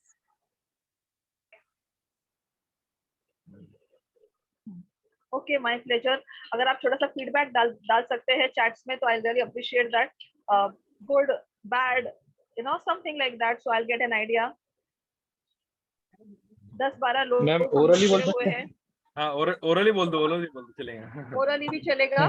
Ma'am वो जो जी ma'am जो behaviour conducting और behaviour changing का जो आपने बताया ना, तो it is really awesome because I am belongs to marketing field. So a number of company doing such thing for providing and maintaining our mentally approach to the particular segment, that what to do or what to not to do. So उसमें ये चीज बहुत important fact करती है. Okay और इसी तरीके से बच्चों का भी जो मामलात रहते हैं, जिस तरह बीइंग एन करियर काउंसलर, सो और बीइंग अ पर्सनली पर्पस के लिए भी हम लोग जो यूज कर सकते हैं कि जिस तरीके के माहौल में उन्हें ढलवाना चाहते हैं. तो इम्पोर्टेंट जो आपके आज के सीखने में मुझे मिला कि there is environment defines the all things which somebody build. कि भाई इंसान के बनने में उसके माहौलियात का बहुत बड़ा अहम रोल होता है. जो चीज आप And I would like to say that कि जितनी भी मार्केटिंग की स्किल्स है, they are basically playing with the psychology of humans. एक फील्ड होती है बाकायदा. मार्केटर्स है, जितने भी सेल्स के लोग है, साइकोलॉजी की एक फील्ड है बाकायदा कि भाई मार्केटिंग साइकोलॉजी या सेल्स साइकोलॉजी, जिसमें कलर साइकोलॉजी सिखाया जाता है, ह्यूमन बिहेवियर सिखाया जाता है कि how human behaviour changes, customer का जो बाइंग बिहेवियर है वो कैसे चेंज होता है, कौन सी कलर जो होते हैं वो एडवर्टाइजमेंट के अंदर इस्तेमाल किए जाते हैं, वो अट्रैक्ट करते हैं, कौन से कलर जो है वो आपको आपकी मेंटालिटी को मतलब आपके माइंडसेट को डल कर देते हैं. तो these are Khairul Islam sir को मैं सजेस्ट करूंगा कि बहुत सारे इसके ऊपर वीडियोस भी है जो मार्केटिंग साइकोलॉजी, अगर आप सर्च करते हैं गूगल पर या यूट्यूब पर तो आपको इसके ऊपर बहुत सारा कंटेंट मिलेगा. अभी क्या होता है कि एक थ्योरी, जैसे मैडम ने शुरुआती में एक सवाल पूछा था कि what do you think about theories. अगर थ्योरीज का वर्ड आता है तो आप क्या समझते हैं? तो theories are nothing but the principles. वो प्रिंसिपल और कॉन्सेप्ट आपको देती है. अब वो कॉन्सेप्ट को आप अपनी पर्सनल लाइफ के अंदर जैसा उसको चेंज करके इस्तेमाल करना चाहे, वैसे एप्लीकेशन के अंदर आप उसको इस्तेमाल कर सकते हैं. तो इसके जो डोमेन्स होंगे, इसके मल्टीपल डोमेन्स के अंदर इसके एप्लीकेशंस बन सकते हैं. तो हो सकता है कि नेक्स्ट उसका एप्लीकेशन बनाने वाला आप बन जाए. आपने कोई एक नई चीज को पर काम किया और उस साइकोलॉजी की जो थ्योरीज है उसका इस्तेमाल किया अपनी फील्ड के अंदर, तो वो आपकी फील्ड के अंदर एक मॉडल बन जाएंगे, एप्लीकेशन बन जाएगा. तो थ्योरीज जो और कॉन्सेप्ट जो होते हैं वो एज इट इज रहते हैं कयामत तक, लेकिन उसके बाद में वेरिएशन जब आते हैं, जब इंसान उसको अपने एप्लीकेशन में इस्तेमाल करता है. तो बहुत सारे लोगों ने साइकोलॉजी को as a persuasion, as a manipulator भी इस्तेमाल किया है, गलत तरीके से भी इस्तेमाल किया है. एक साइकोलॉजी ऑफ परसुएशन और मैनिपुलेशन की किताब है, उसमें अगर आप देखेंगे तो उसके अंदर बहुत सारे गलत प्रैक्टिसेस भी बताई गई है कि इंसान कैसे साइकोलॉजी का दुरुपयोग कर गलत इस्तेमाल करके लोगों को मैनिपुलेट भी कर सकता है, परसुएट भी कर सकता है. खैर उसको हम लोग अच्छे तौर पे भी इस्तेमाल कर सकते हैं. तो मैं आपको बता रहा हूँ कि साइकोलॉजी के कॉन्सेप्ट का और प्रिंसिपल का और थ्योरीज का इस्तेमाल आप अगर उसको पढ़ लेते हैं तो उसको एज इट इज मत पढ़िए, उसको अपने डोमेन के अंदर फिट कीजिए आप, तो आप एप्लीकेशन के तौर पर उसको इस्तेमाल कर सकते हैं. Yes, sir. Thank you very much for such a important knowledge that you have given us on the occasion of your birthday. First of all, happy birthday to you, sir. आज एहसान सर का birthday. अभी तैयार इसलिए बैठा हो कि हमको जाना है अभी बाहर. Yes, yes. Looking so nice. May Allah bless you with health and happiness, sir. Amin. May Allah give you a lot of progress in life. Wish you many happy returns of the day, sir. Thank you. और मैं सभी लोगों को once again thank you बोलती हूँ. Happy birthday, sir, and all of you stay connected. आप लोग मेरा नंबर शेयर कर सकते हैं. Any time you can take my number. I already shared. I would always love to stay in touch with all of you guys. Okay, very nice to see. अगर चेहरा सबका दिख जाता तो एक अंदाजा आ जाता कि सब लोग कैसे हैं, because I can C you guys. I just want to see all of you. I could see Yasmin ma'am actually, and I actually made a point to explain everything in English. Okay, I was explaining things in Hindi and English, but everyone, all of us are on the same page. Okay, so if you want the session in English, so I can completely give the session in English also, but I rather prefer combining it and keeping it neutral so that all of us understand. Thank you, ma'am. Okay? Thank you very much, ma'am. On behalf of all the participants and ESRDC, I would like to extend my sincere thanks to ma'am for giving such a wonderful session. Thank you very much. We expect that in future also you would deliver such kind of lecture for us. Thank you so much for your Assalamu alaikum. Right also. Once again. Inshallah. All Our pleasure to invite you.